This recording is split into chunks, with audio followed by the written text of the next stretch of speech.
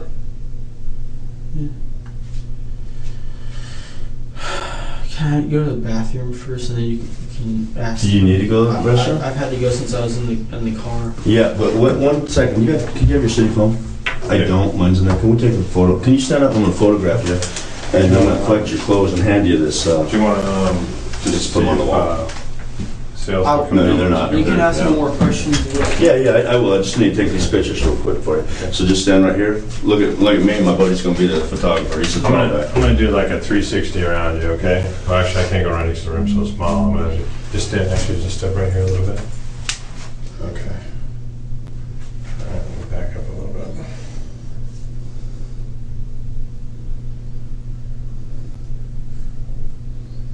Okay, we should turn that way.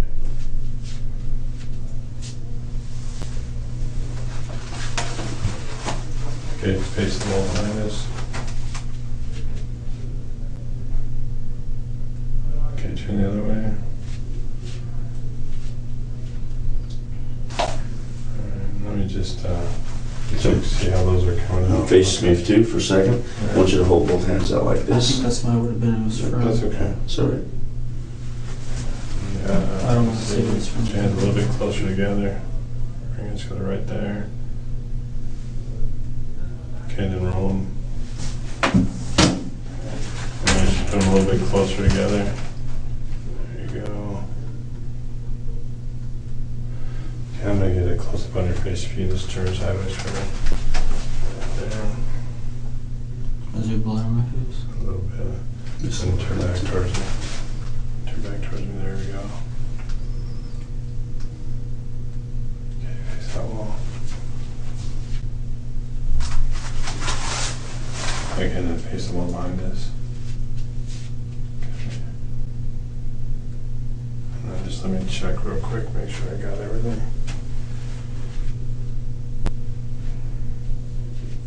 Are you an armor as well? Okay. Cool. Why?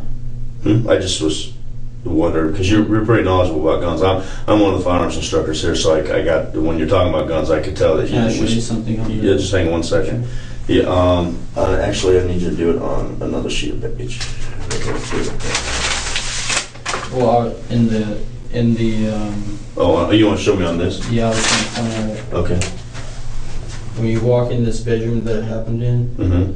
if you look inside this closet, there's just some other stuff I have. I have because one of my hobbies, and on top of it, there's like a little armoire with a TV. Mm-hmm. I have AR-15 parts because that's like one of my hobbies. I'll build AR-15s from scratch. Mm-hmm. There's probably enough to build a couple in there, and I have TA-50 in there from work in there, and then I have. What's a TA-50? It's just your pouches, your duffel bags, whatever they assign you for the military. Are you supposed to have it? And you're a little nervous about that because you weren't supposed to have it. I don't. No.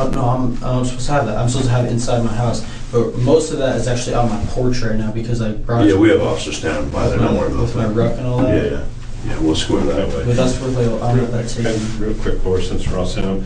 So you said you put it against your. Okay, so Can you demonstrate just how you did it? Did you Right squat hand. down or were you?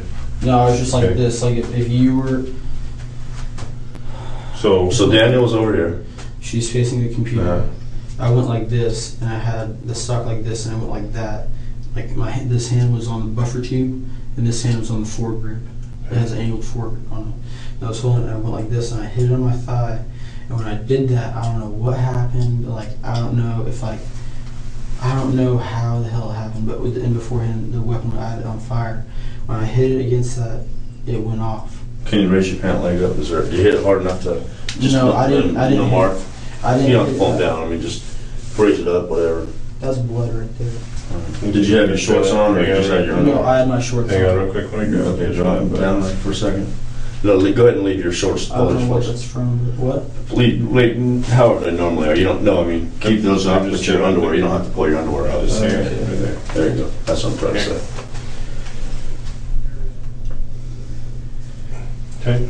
All right. I'm gonna stay right there for a second, but I do get a paper sack real fast. Be right back. Can you put your shorts over there?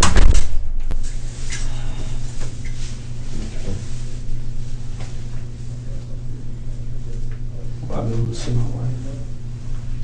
No, not right now, but so there's a lot of things. Like I said, I know this is probably a rough night for you, but there's a lot of stuff going on right now, and a lot of things that we got to get through. I'm sorry. Keep me. I don't have to apologize. This is my job. This is what I do. So, I really do respect like the police and respect the government. I don't know why this isn't supposed to happen to me. Okay, so what we're gonna do, Scott, is I want you to put all your clothes in here, all of them, and I'm gonna hand you this Tyvek suit.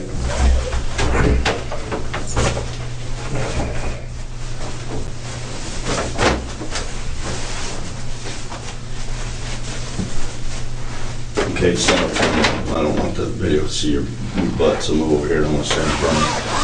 Go ahead. Take me.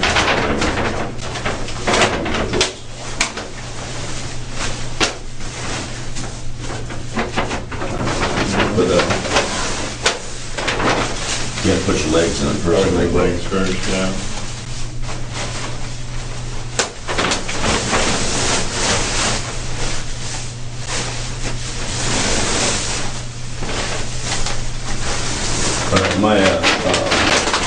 Another detective's gonna take you, so you use the restroom right here, and my partner and I are gonna be right back. You need something to drink? Yeah. Some water or something, soda or something? Just water. Okay.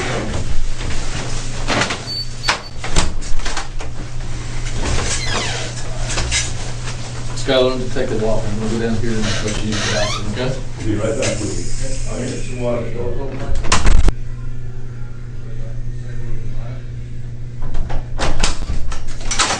So what I want you to do is go right over there and have a seat in that chair. Am I just being left in here? Huh? Am I just being left in here? Just, yeah, for a moment, I'm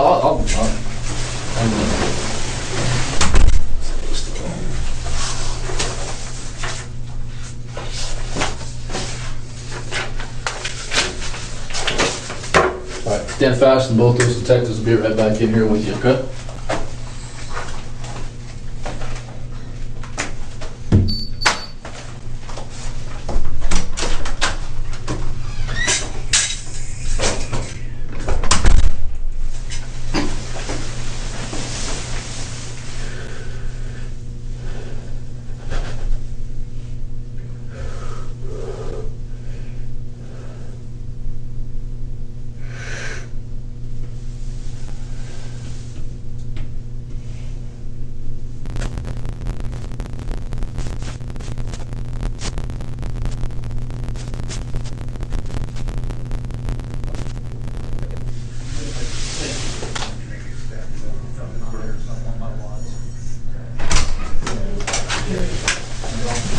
Can you have that volume down out there just a little bit, and people volume?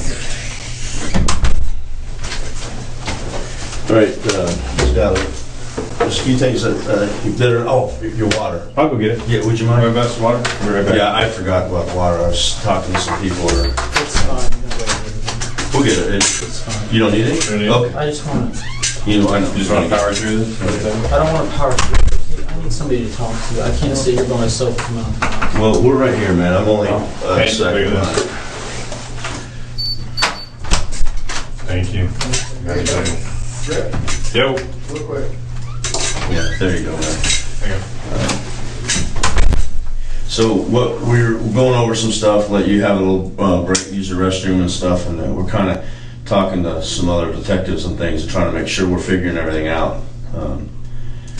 So a few things that we'll have to clarify again and go through, okay?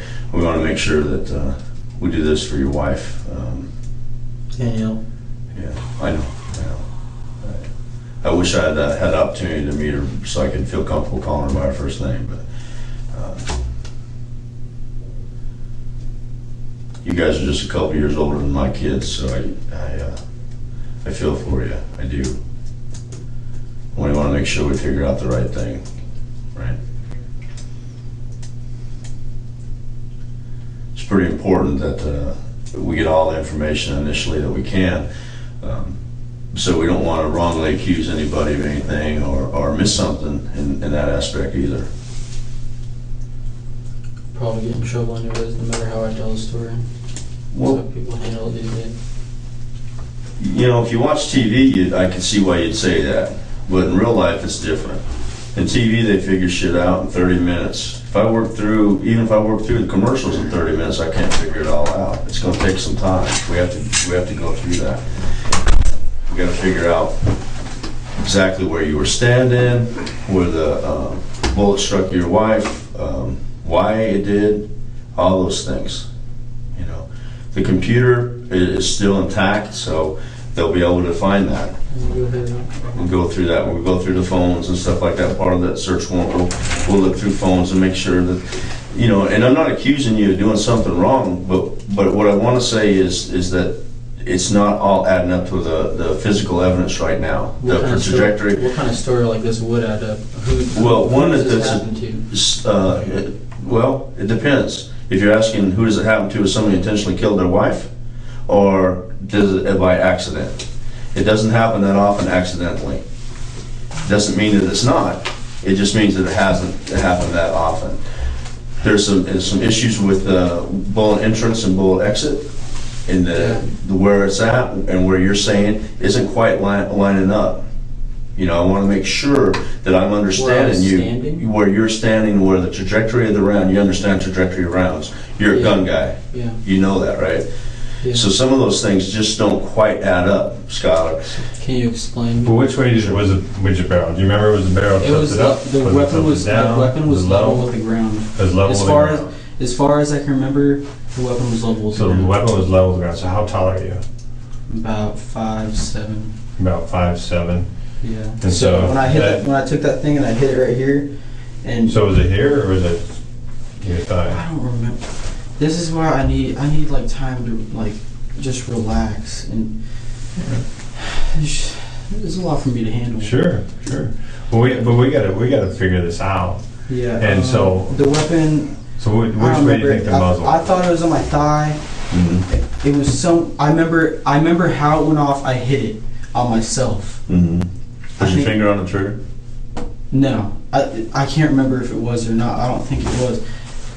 You don't think it was because you don't want it to be, or because in Probably fact? because I don't want it to be, but it might have been. Yeah. It might have been, even though I don't want it to be. I fucked up. Are you a good soldier? I try to be as good as I want to be an NCO. I want to lead soldiers. I'm a good. You can ask anybody I work with. I'm a good quality guy. We work. I'm not the guy that's gonna sham out at work. I'm gonna bust my ass if I have to. Like I'm not gonna leave one of my buddies behind and go do a detail by himself. I'm good. I try to be a good soldier, at least as I think so. I try to be. I try to be nice to everybody I work with too. You've been nothing but polite to me, man, and I appreciate that. And I hope that we're showing you the same respect. Yeah. But you're a quality professional soldier. As far as I can tell myself. Yeah. And how long have you been in the Army? I joined November 7th, 2012. And December. That was my first day. My first day in the U.S. military was November 7th, 2012. Yeah. And what rank are you? I'm an E4 specialist. E4. And are you testing for your E5 soon? I was hoping to. I become eligible in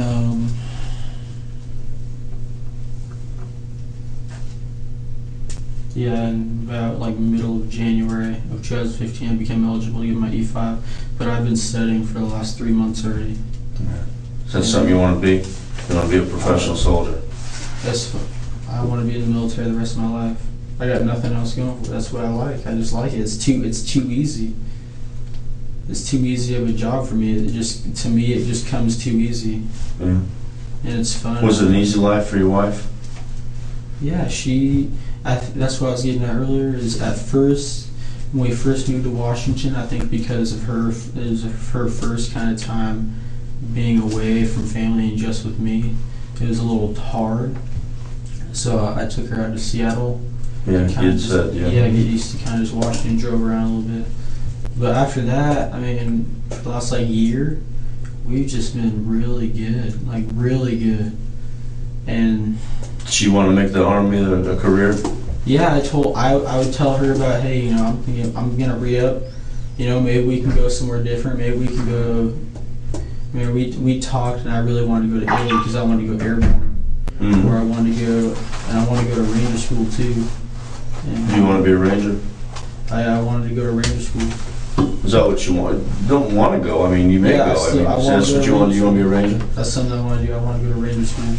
And, you know, I told her that, and she was very supportive of that fact. You know, I told her, oh, well, you know, sometimes schools can be from 10 days to, you know, 3 months. And she's fine with that. And I'm fine with that too. I trust her. She trusts me. I love her very much. I know she'll be there when I get back. So, and you're sure that's the life that she wanted? The way she told me, and she used to, whenever I leave, she'd text me. And actually, if you look, when those people look through my phone, that text will still be there. The one that she sent me the other day is about 3 text messages long, just how much she loves me, how much she supports me. She would do anything for me, and it really meant a lot. I was really busy when she sent me that. I think it was like later at night. I remember I was really busy, and I couldn't say much. So you know, I said, oh, I love you. You know, thank you, and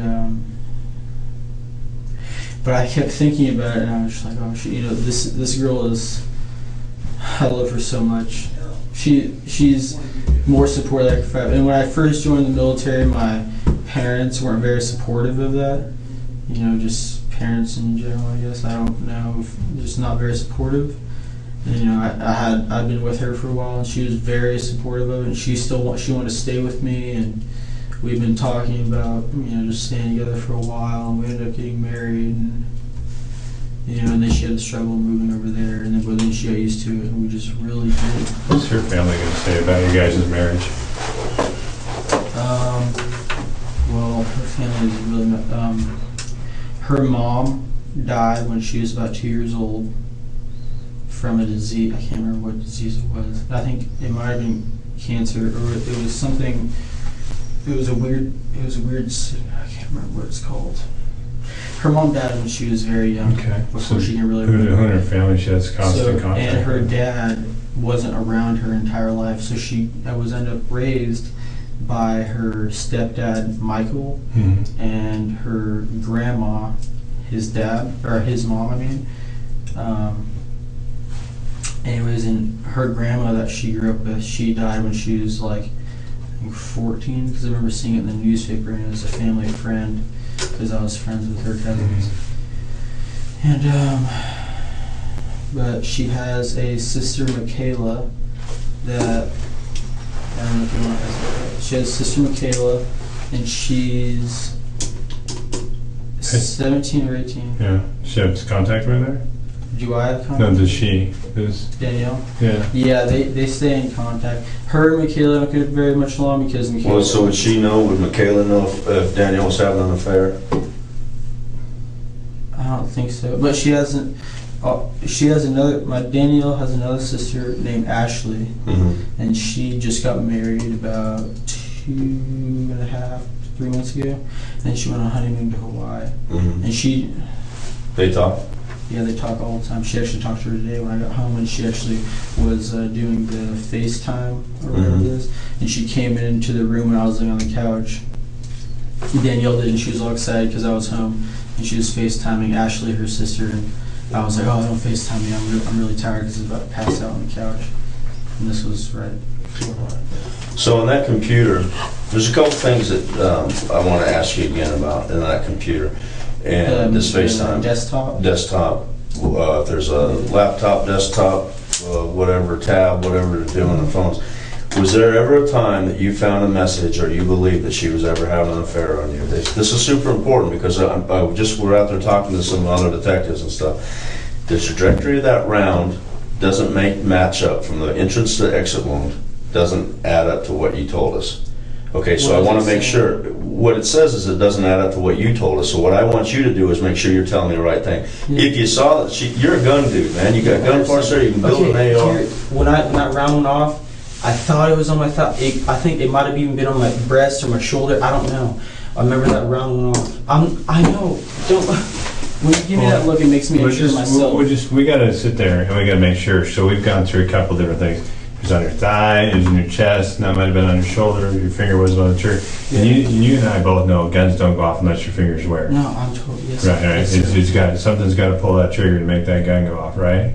Not always. I've heard Well, M4s going off if you hit the stock. If you hit the stock pretty hard. I've heard of them going off. But it has to be something harder than a thigh. It has to be Or hard shoulder. ground, concrete, right? It wouldn't just go off from being slammed into your shoulder, right? I don't know. I mean, So take a I told second. you about the alcohol I drank. Just listen to me for a second, okay? I want you to focus on this because when I start talking about something, you want to change the subject, okay? So I want you to think about this, okay? And think really hard. Was the gun on your shoulder and was your finger in the trigger well? Did you pull it up here and you were going like this? You I was remember? not aiming down the sights. I know for. Well, no, I'm not saying you're aiming it. You know how you hold the gun like this, Yeah. already, right? Yeah. Racked around now, right? So, Yeah. I mean, could that have been how you were doing it? Can you remember? Or were you doing it down here? Or down here? I think it was on my shoulder. It was on your shoulder. Yeah. Okay. But I know the magazine was not in the weapon. The magazine wasn't in the weapon. Well, there was a fucking bullet in the chamber. That's obvious. And so this you is have the to thing. attack me with this. No, I'm My not wife attacking you, man. is I understand that, son, and I'm trying to figure out why. And so far, your story's changing a little bit, and I'm concerned about that. Because if you were pissed off, if you're just really mad, and you pointed the gun and you pulled the trigger out of just a fit of passion or rage, that's one thing. But to sit there as a professional soldier and lie to me, that's another thing. That makes you two categories. One guy that had a fucking split second of a stupid mistake or of anger versus a guy that's a calculated murderer. And I want to figure out which one of those you are. I'm not a murderer. Okay, so this is the facts of life, son, is that, Skylar, your wife is gone, and I know that's not, and that's a bad thing. And now, what I want to try to figure out is if you intentionally shot her in the back of the head, or if it was an accident, or if you were just really pissed off and you were saying, damn it, and you had the gun right there, and you're 5 feet away, and you pull the trigger, and then you go, oh fuck, now what did I do? Mm-hmm. And I want to figure out what The happened. weapon, I'm almost okay. I think it was on my middle of my chest or my shoulder. It was up high. Okay, my hand. It might have. I don't remember if it was. That's the thing. I do not. I think it. Okay, I think it was in. It was most likely it was on the fucking. It was on the fucking trigger because that fucker went off. Okay, but I'm telling you, there is no anger towards my wife at all. There is no anger. I was. Were not, you playing with the gun and you just I go, was- you no. pull the magazine out and you go click because you thought it was going to go click and it went bang? Is that the difference? Is that what we're talking about? Yeah, it went off, and I know it went off, but did you intentionally pull the trigger and it went off because you were fucking with the gun, playing with it, and you stuck it to the back of her head and you pulled the trigger and you didn't know that Stick it to the back of her head. Okay, so tell me what happened. I was holding the weapon. I took the magazine out. Okay, for some reason. Okay, I took the fucking magazine out. I put the weapon on fire and I pulled the trigger. Okay, because I thought the weapon was clear already. Because it just imprinted in my mind. I thought the weapon was clear because I never chambered it and I never thought she touched it. And the magazine wasn't in the mag well. So it made me think, why the fuck would there be a round in the fucking magazine or in the fucking chamber? So whatever. I took the round. I had the rifle. I pulled the fucking trigger when I was on fire, and it went off, and it struck my wife in the back of the head, and it killed my wife. It did. You're exactly right, Skylar. Why? Why what? Why did you have it pointed at her head and pull the trigger? I don't. What's the number one firearms rule? All firearms always loaded, right? I know, and So what was your thought process for having the gun pointed at her head and pulling the trigger? okay, the weapon. Can I stand up maybe and show you? Absolutely. Go ahead, stand up. Okay, so I had the weapon. It was on the bed. I grabbed it. I need you to stand a little bit over there. Okay, sorry. There you go. The bed was right here. I grabbed the weapon. I picked up the weapon. I went like this. I took the magazine out. I put it on the bed. I put it on fire and I pulled the trigger. And it went off. And it was on my shoulder. It was on my shoulder. It was on my breast. It was up high. It was around here. I don't know why I thought it was on my thigh, but that was just... You didn't think it was on your thigh. You thought the story sounded better, Skylar. I'm not a fucking stupid guy. Okay. And I don't want to be treated like I'm stupid. I got a little southern accent, so people right off the bat say, you're a stupid motherfucker. Let me tell you this, Skylar, sit your ass down. This is my fucking house. You put a gun to your shoulder and you pulled a trigger with a gun aimed at the back of your wife's head and you killed her. She's dead. That's a tragedy. That's a fucking tragedy. My biggest concern right now is this a tragedy by accident or did you intentionally shoot your wife? And that's what we're going to find out. And I'm going to tell you, if I find a fucking letter or anything in there that indicates that she was having an affair, it don't look fucking good. So stop the bullshit. Don't say I initially thought. Don't fucking lie to me, man. I've been doing this job for 25 fucking years. People lie to me every goddamn day. I am a human lie detector test. Stop fucking lying. You with me?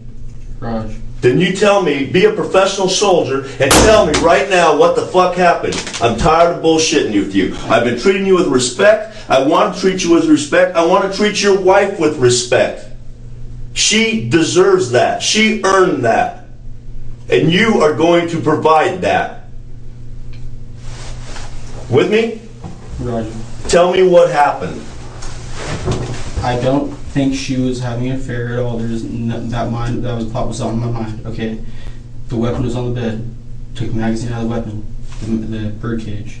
Okay. Was it in the bird cage or was it in the mag well? It was in the bird cage. Okay. Then there was other magazines for the weapon, but it wasn't on the weapon. There was one magazine in the bird cage. Took the magazine out of the bird cage.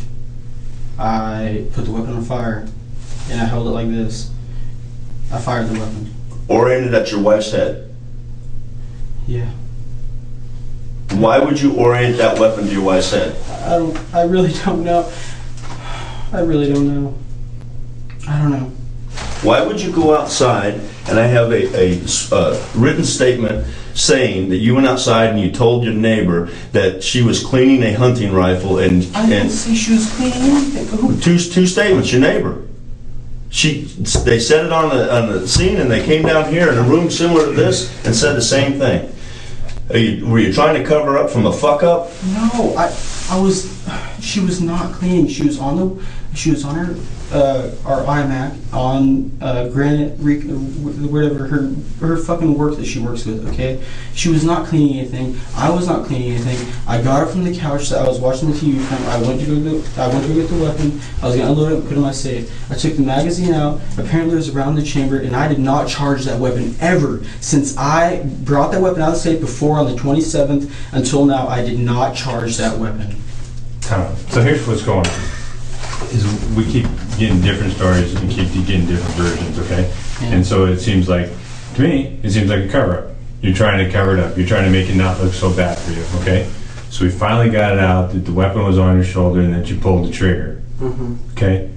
Why was it pointed at her head? Because you're a professional soldier. You know about firearms. I'm not professional enough. Well, listen. You know about firearms. They're always loaded, right? Never point out an object you're not willing to destroy, right? Never put your finger on the trigger till you're ready to fire, right? So you basically violated all those things that have been imprinted in your head, right? Yes, I So did. why? Are you trying to, because here's the deal, if we figure out that there is an ulterior motive, that goes to premeditation instead of just a fit of rage. An act of jealousy. Now we actually have planning and concealment. Yeah, there was nothing planned.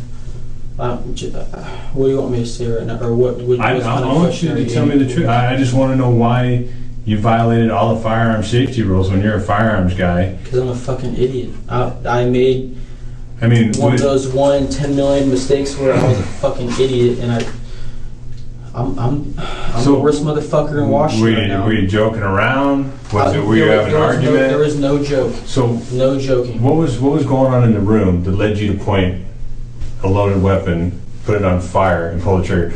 It was just spring. I literally dropped the mag immediately with my shoulder put on fire, and then I think it went off when I was. Were you trying to scare her? Were you playing around? I never do something.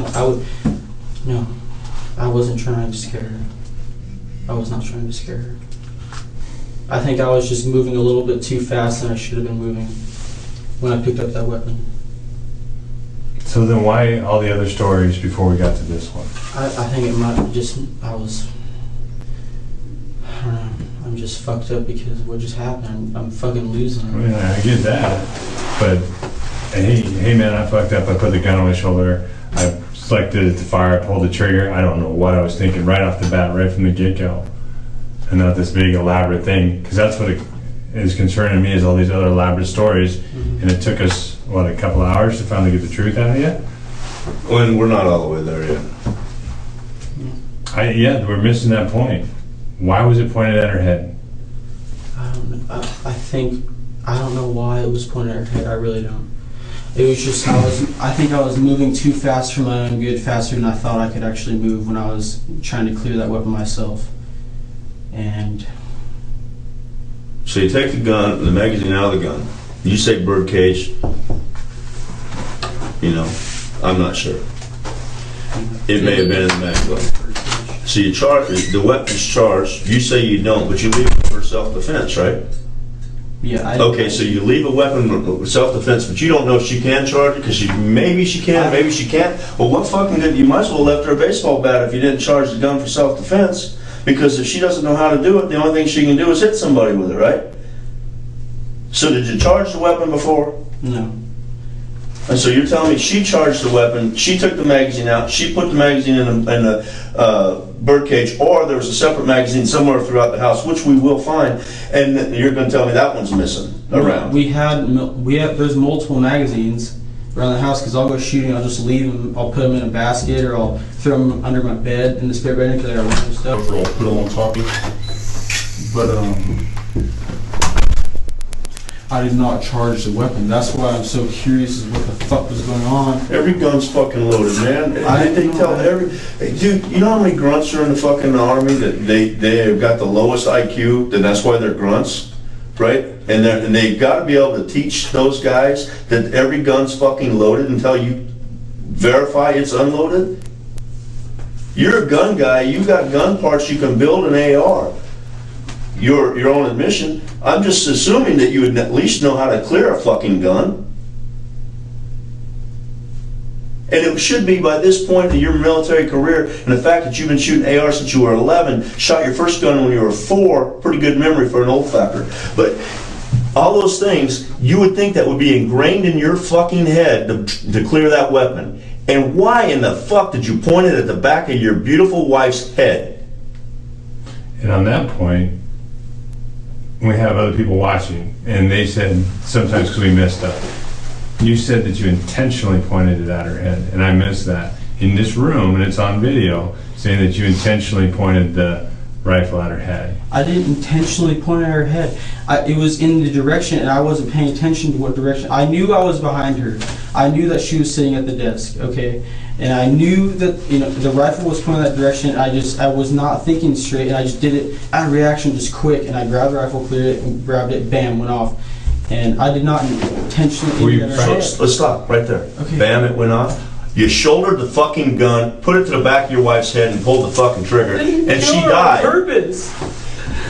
Did you not? I don't know why you would. That's why I'm asking you. That's why we're sitting in this interview room. That's why we're talking. I'm trying to figure that out because your wife deserves that respect. And if you tell me that you love her that much, then you got to give her that respect.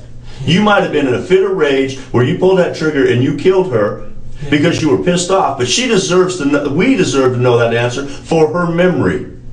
Yeah. She deserves that. Okay. So tell me what the fuck you're pointing a gun at the back of your wife's head for. Tell me why. Don't give me no bullshit. Just man to man, nut up and tell me why. I was not paying attention where I was pointing the weapon, and the weapon was pointing at the back of her head. You said a few minutes ago that you intentionally pointed at the back of her head. I did not intentionally point it at her. I intentionally had, in the spur of the moment, I intentionally had it in her vicinity. Which No, it was absolutely pointed at her. The proof is on the living or on the office floor.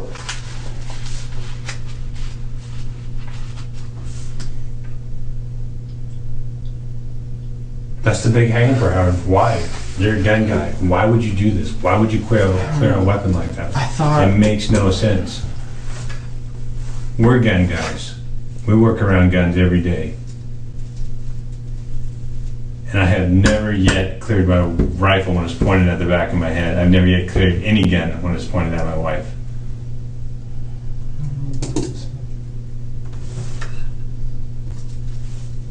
So why?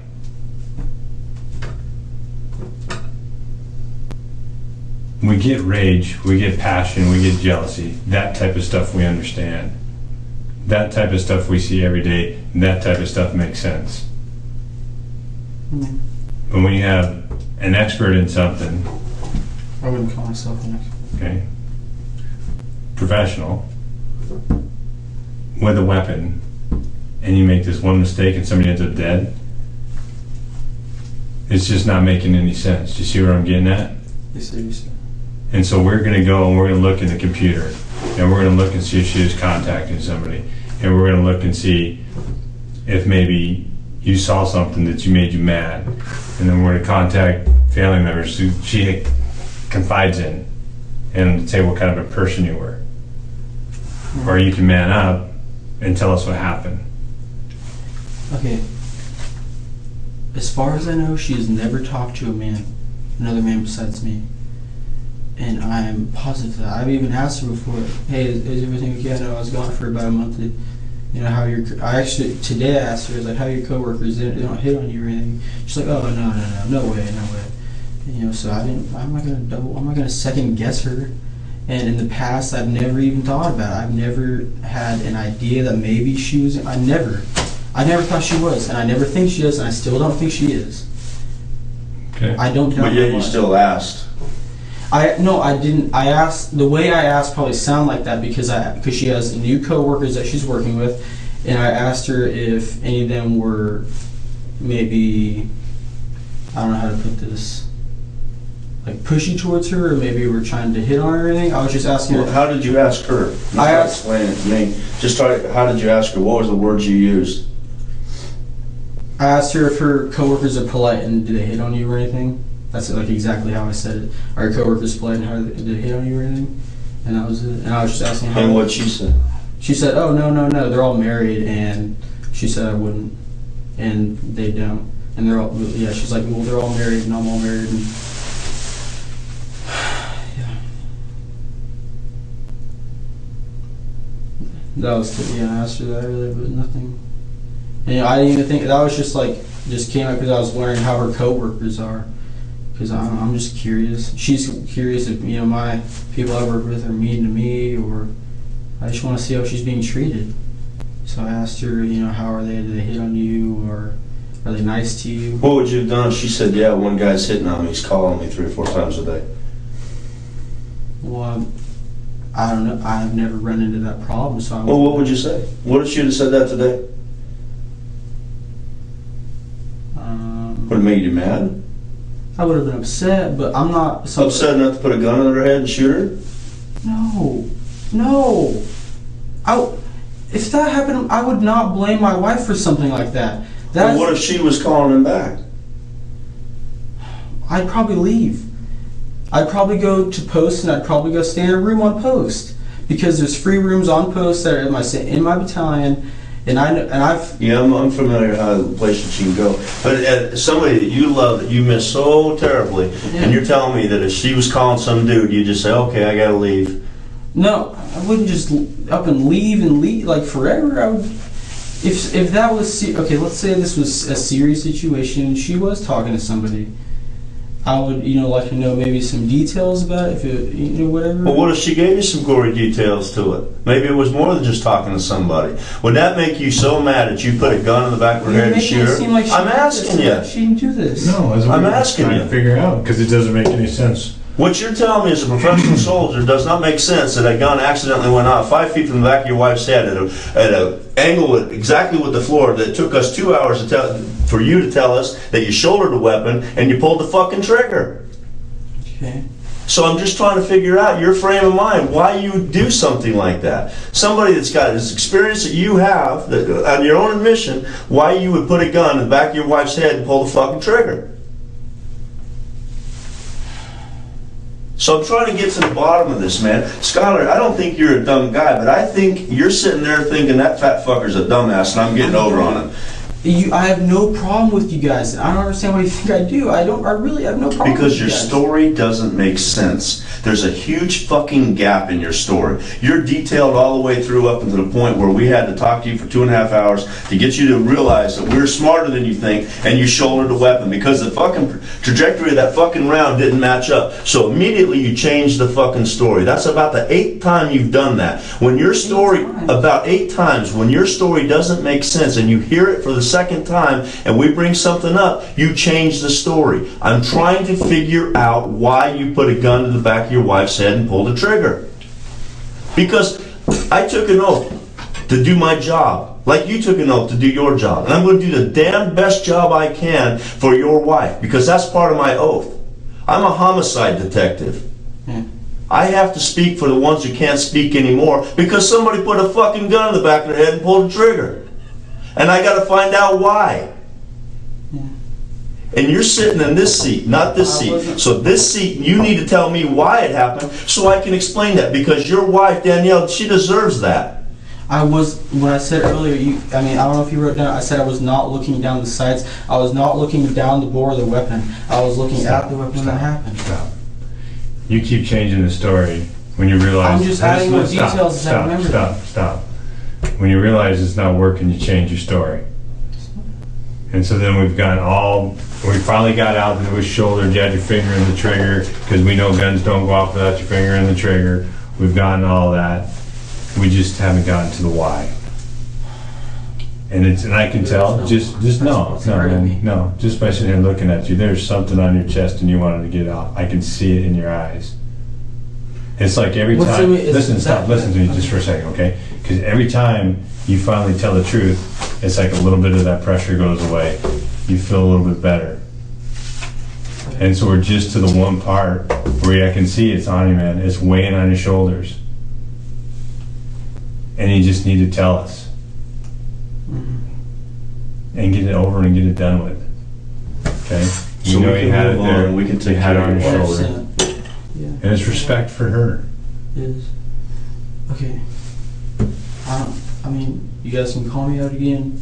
The weapon, earlier I said I was not looking at the sights. I was not looking down the bore of the weapon. I was holding the weapon. And it was up here. It was up level with the ground. It was up high. Okay. I wasn't looking at the weapon. My finger was on the trigger. I put it to fire and I pulled it because I thought it was empty. Okay, because there wasn't anything in there and I hadn't chambered it. I knew I hadn't chambered it. Okay, so I thought it would just go click. Okay. So, and again, we keep going there. Okay. And so it's like we keep running into stalemate. We know that. How many times when you're downrange, when you're training, when you're on the range, have you ever put the weapon on fire to clear it, to make sure it's clear, and then pull the trigger?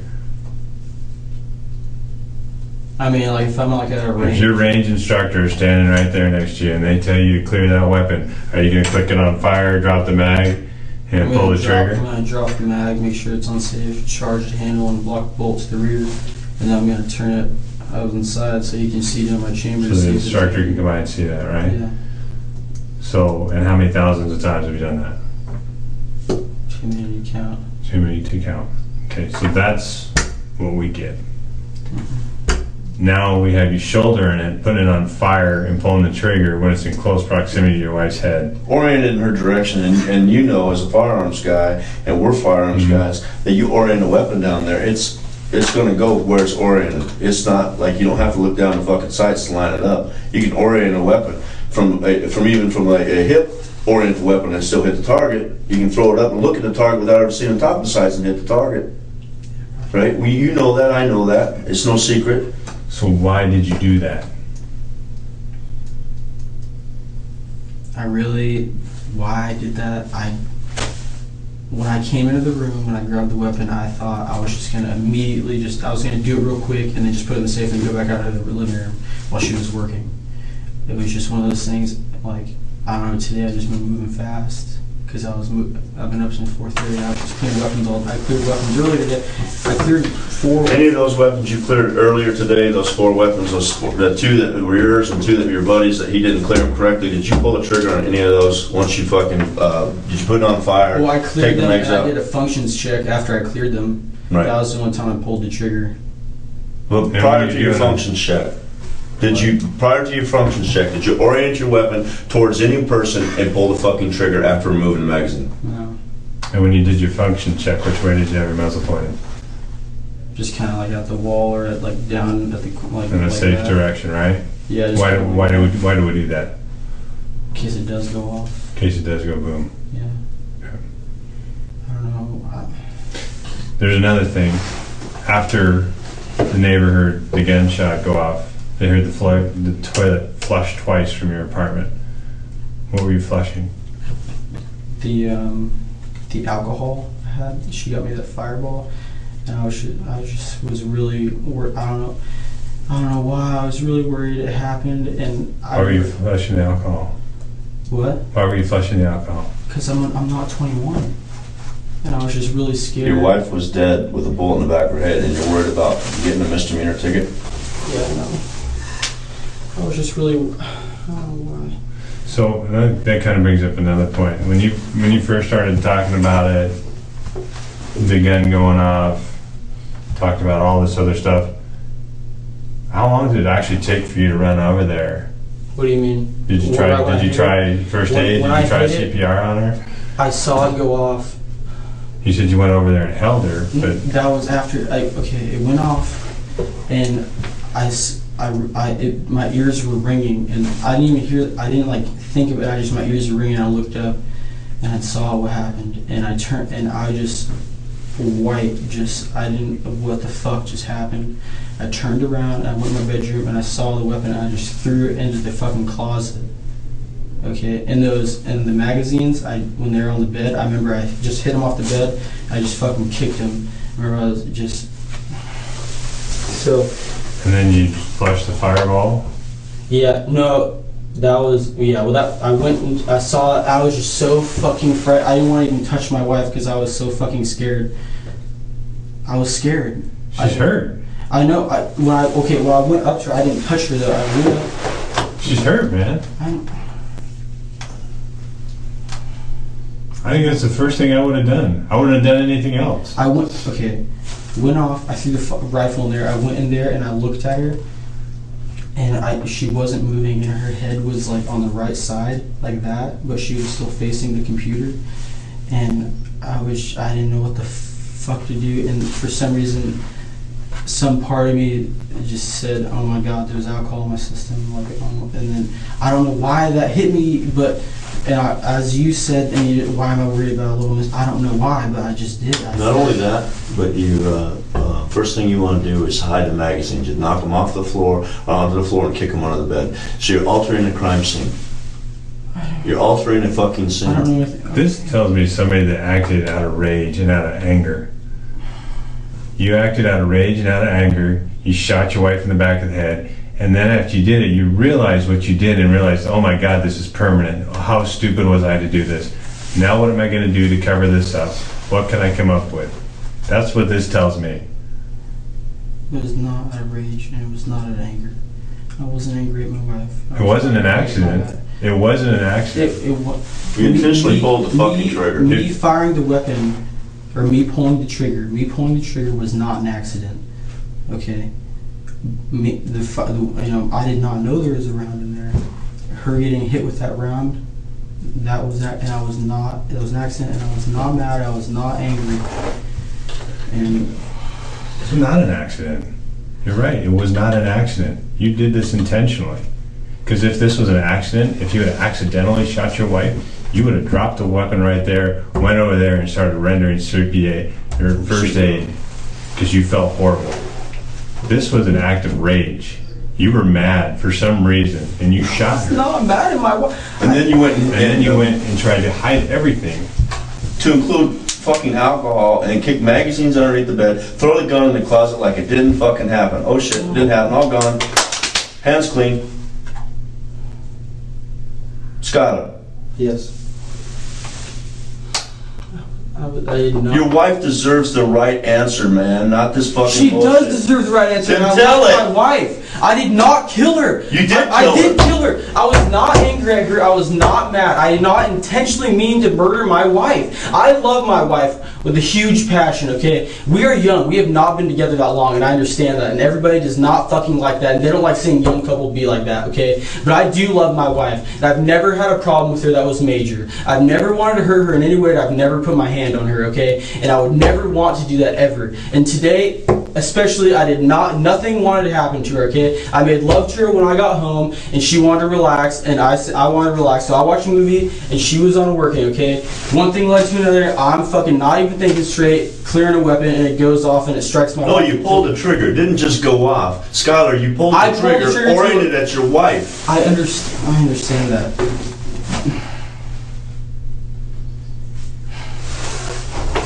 That's the part we don't understand. That's the one piece that you're not I making now any understand sense it of. myself. I don't understand why I took that weapon. I don't understand why I decided that I need to put that fucker on fire and just fire right there and have it up in my fucking chest when I was firing it. I don't know why the fuck I did that. I'm a fucking idiot for doing it. I know fucking that, and that's fucked.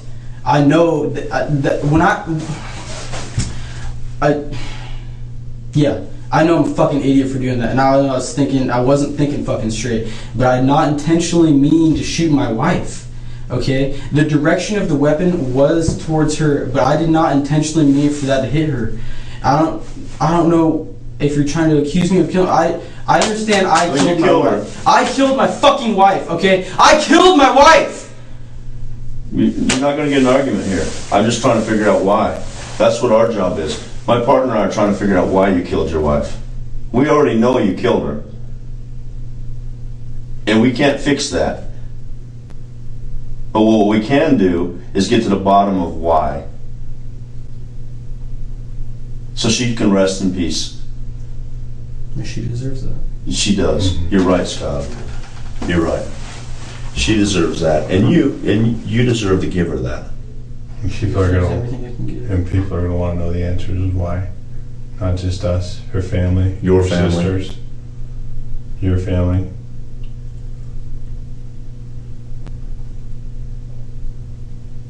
Yeah. They're gonna want to know why Skylar would do this. Or do they know already?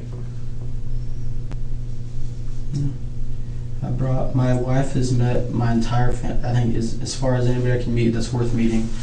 And they all love her. And she loves them. And I'm happy for that. And you can call my grandparents, my father's side. You can call my grandma, my mother's side. You can call my mom's I get all that. We're not doubting your love for your wife. But what you're not getting the grasp of is that If there was something wrong, that I would do something. if you did something like this, if you did it because you were pissed off and you did it, you need to set it now. Because Yeah. I'm not sure what the Yeah. prosecutor's going to do at this point right now. Because this whole huge gap right here, it's not looking really fucking good. So I'm trying to figure that out so I can present the best case to our boss. He and my partner and I can sit there and we can present this to our boss, and our Yeah. boss can dictate where it goes from there, how we do, what we do next. And the whole thing is, Skylar, I got to have as much information as possible. If we go in there right now and lay this out with that big fucking gaping hole as why you did this, Yeah. it doesn't look good for you. Especially the fact that you altered the scene. You poured down liquor down the sink. You kicked magazines underneath the bed and you threw a gun in the closet. You flushed the toilet twice, not once. So that means that the fucking bowl had to fill back up with water before you could flush it the second time to get rid of that. Because There's toilet paper in the I think, whatever. But my point is, I think that you're so worried about being a professional can't even say it now, I'm so frustrated. Army dude, that you don't, that's what's on your mind. Not the fact that your wife's laying in the office. That's where the blood came from. When you went back in there? Where I went back in there and I But you didn't have blood Before- on you. You didn't have blood on you when you opened up the fucking door for your neighbor. You had no blood on you. And then It was on my hands. you went back in there and then you had some on your shirt. Minimal. And I tell you, I can't count how many homicides and suicides that I've been on where people have been shot in the head, what little bit of blood you got on your clothes is minimal. Minimal. So did you pick her up and you hug her? Or did you try? Because if you did that, you'd have a lot of blood on you, son. I went like this. I put my hand on the right side of her head, and I put it to my chest, and I wrapped my arm around her. And I guess there just wasn't that much blood or what, but I put my right hand on the right side of her head. I put it to my chest, and I started saying her name. And there was no reaction, no movement, no nothing. I immediately put her down, and I couldn't be in there anymore. Because I looked down. You couldn't drag me away if it was my wife. Didn't think of any CPR. Try breathing for her. Hold compression to her head, try to stop the bleeding. I mean, you've gone through CPR first aid training, right? Mediocre ones, I guess. Mediocre ones, but combat level training, right? How to put a tourniquet on, how to help a fallen soldier who's been She hit. was shot in the back of the head. You couldn't put a tourniquet, I get that, right? But you left her. You ran out and you hid evidence. That don't make sense, man. Yeah, it doesn't make sense. It doesn't. So fill in the blanks. It makes sense to you, you know. I think, I don't know, immediately I must have just thought, oh my god, what the fuck just happened? And I just thought of everything wrong that just happened with me, and Wrong. What do you mean wrong? everything that I'd done wrong. One, obviously the major one. Two, me with the weapon. Three, I had alcohol in my kitchen. And then I don't know what kicked into me, but I was just like,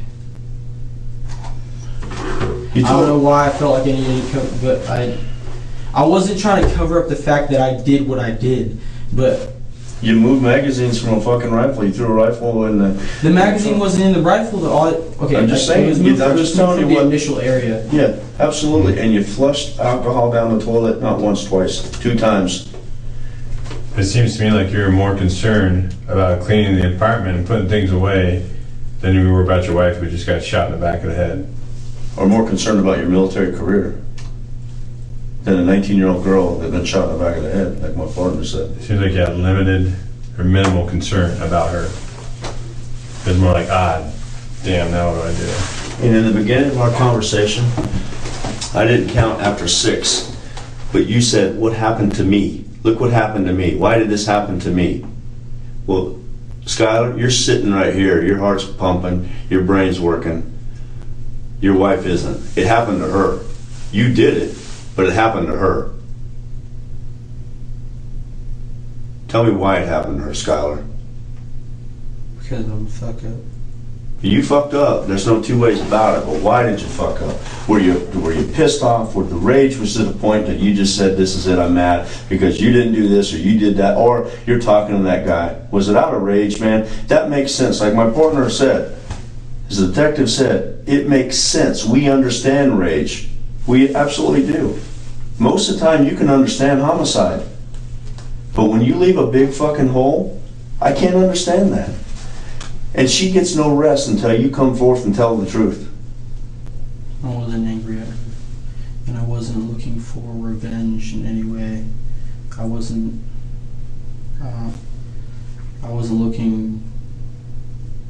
intentionally looking to harm her in any way. I wasn't looking for revenge. I wasn't mad at her.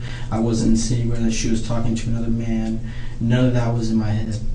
The only time I didn't even think about her being with another man. I just thought, earlier in the day when I asked her about her coworkers, I asked her if everybody was nice and if anybody hits on you or anything, or are they all nice to you and appropriate. So that's the farthest I got with that. See, that's what I don't get. Here's this precious creature given to you by God to be your wife that you love above no other. Is that what I understand? Yeah. This is your wife. You love her. Yeah. Why point a gun at the back of her head, shoulder that weapon, and pull the trigger? This is a precious creature. This is your wife. This is the love of your life.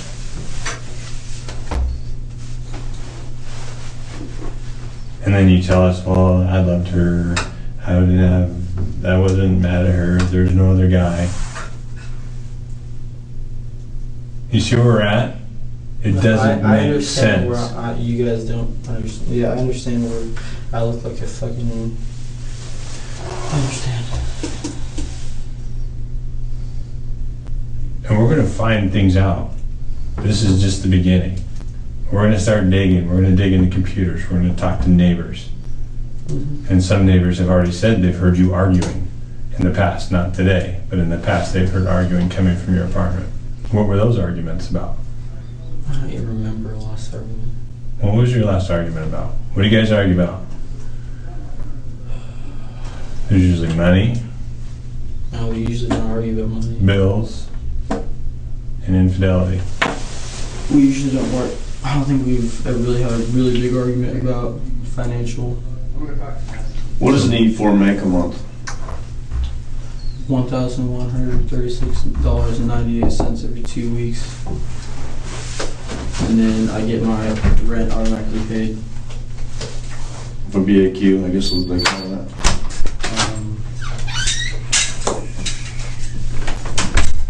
Every month I'm giving about a little over $1,200 EH, which is just for rent. And that's set up as an allotment, and I get to keep the rest of it, so I keep about a little less than $300 of that, because my rent's only about $920. All right. What's the... I'm sorry. What's the combo to your safe? The combination to your safe? £2. Yeah. So it's an electronic keypad, two You six. have to do it slow, or else it'll lock you out. Okay, so £2. Yeah. Okay. Okay, with that in mind, with a little bit of money that you're making, $1,000 a month plus the 300 you get on top of And the then BA. plus then I get my actual base pay. Right. How do you afford 14 guns? I'm a gun guy. Yeah. I make a little bit more money than that. I can't afford 14 guns just to have 14 guns. Over time, I've gotten them. 1, 2, 4. I got. My grandpa died, and I got some of them as they were handed down to me. Do you have a key for the safe too? There is no key. There is no key for it? You don't have a backup? No, it's got a code on there, and then there's a way to reset it with this like.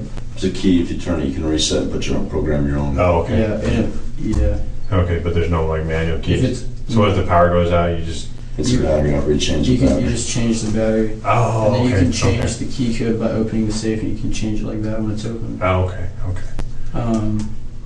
But So with those 6 pistols that you have, you initially said some of those aren't yours. Are they soldiers? one of them isn't mine. One of them, a friend that I have that works in the same. He's in the same platoon I have. He bought that a couple months ago legally. Legally or? Legally. All these are legal. They're all legal handguns, and But why are you at night? You're 20 and 20 years old. You're having them. Are you keeping them off post? Does everybody on post know you have them? Do you give your list? only to your, like 2 or 3 of my friends because I'm not talking about friends. I'm talking about your command. I'm sure. When I was yeah, in service, you had to list all weapons owned. No, you don't, I did 2 of them because sometimes I wanted to go to a range they have on post just to go shoot on the range, and it was just a bolt action rifle and a semi-automatic like scope rifle for like. But none of your pistols, because you can't have a pistol, or can you have a pistol? No, I'm allowed to have a pistol, Okay. but I just didn't do it because I don't really shoot my pistols that often.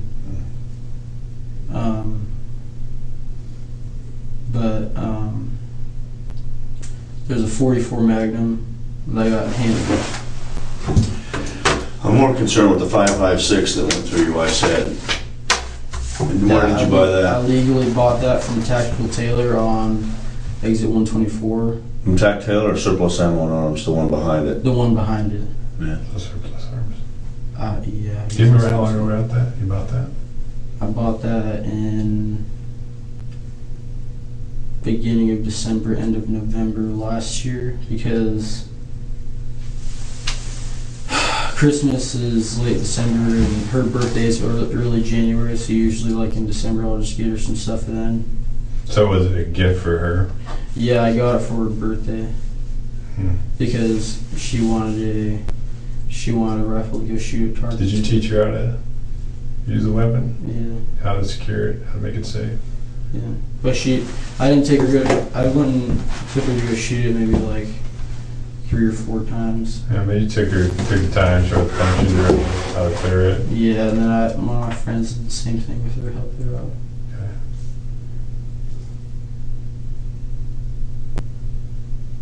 Let's take a break. That's good. Hang tight. We'll be right back. Need anything Water's besides still on. Need anything besides water or anything like that?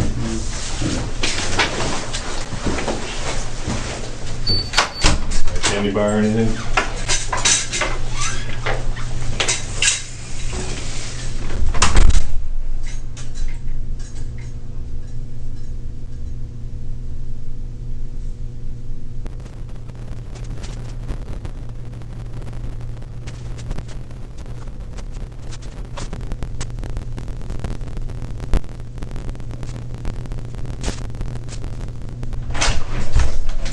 Scott, what's recorder still on? What's the your wife's maiden name? Her maiden name is Tara Danielle Rippion Bolton. Okay. Want me to spell it? No, I got it right here in front of me. Did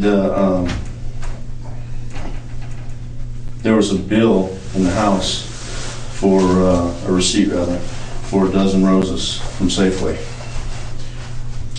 that was dated yesterday. When I picked her up, she said one of her co-workers' wife or whatever, they're having a bad day or something like that, so she bought a dozen roses for his wife, or her co-worker's wife. That's just what she told me. She bought a dozen roses for a coworker's wife. Yeah. So she I think they knew each other because she goes to the office, apparently is what she said. She's pretty close. Where they would hang out, maybe they'd come over to the apartment. She'd go over to their house. Is it a type of friendship? I've never met him before. Well, but has she ever talked about it? Hey, you know my coworker. What's the coworker's name? Did she mention the coworker's name? No. No. No. So she didn't say like. Because when she got me that cinnamon alcohol, I asked her where she got it from, and she said a coworker. That she worked with, a guy that's a coworker. He's my coworker, and if his wife wasn't feeling good, I brought her a dozen roses, and I was telling you about it. I said, yeah, I got Todd's wife. It was a coworker of mine. I got Todd's wife a dozen roses. So. Yeah. Did she mention his first name? No, I don't remember his first name. No. No. Hmm. Did she say First it? name. Yeah, I know. I know his wife. If she wasn't feeling good and I bought her roses, we've known each other for 10 years, worked together a long time, more than 10 years now. I think he'd be mad at me. He'd be kind of, you know, if I didn't go up and say, Rick, I bought your wife, I know she's having a bad day, so I sent her a dozen roses. Mm-hmm. You know, he'd look at me like, what the fuck are you sending my wife roses for? Where'd she buy the roses from? Safeway? Well, that's what the receipt says. Yeah. But I'm not saying that she bought them. I'm saying there's a receipt in the house for a dozen roses. But you know what's not in the house? What? Dozen roses. Yeah, well, I couldn't, I didn't buy them, I just got an attention. Well, I know you didn't buy them. Who's Michael Bolton? Michael Bolton's the guy, he's dead. He's dead. So how does he still have a Safeway Club card then? I don't know, she just must still use the number or something. He died in... Is that the one that was not around much? When did he die? That's her real dad. Was not around much, and I don't remember his name. I haven't met him. Well, that was a stepdad. So stepdad? Her stepdad, Michael, was... How long did he pass away? It was...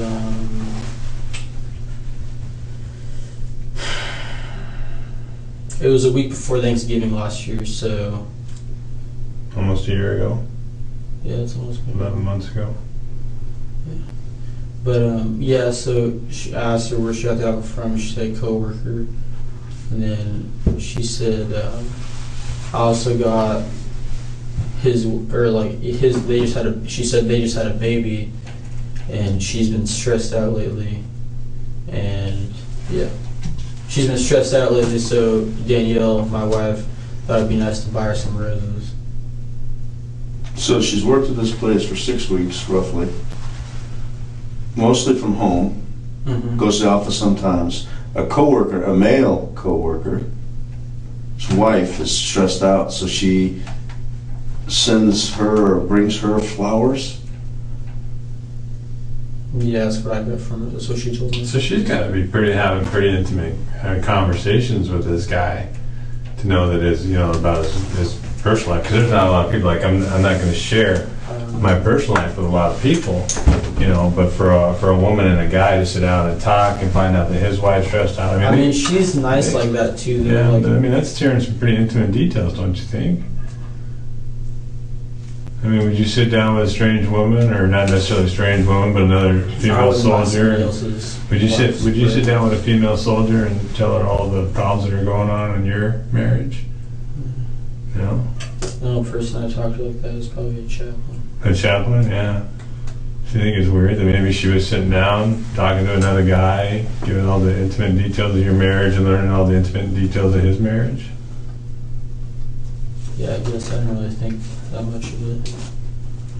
Really? Yeah. You're pretty smart, Skylar. Yeah, no, I understand. I thought it was a little strange, but I didn't think much of it because that's Strange just, enough to put a gun on the back of her head and pull the trigger. No. She's nice like that. Like my friends have. I mean, that's kind of like if your wife's sharing intimate details with another man, that's kind of a trust issue, isn't it? I mean, that's kind of private stuff for husbands and wives, right? I trust my wife. Yeah.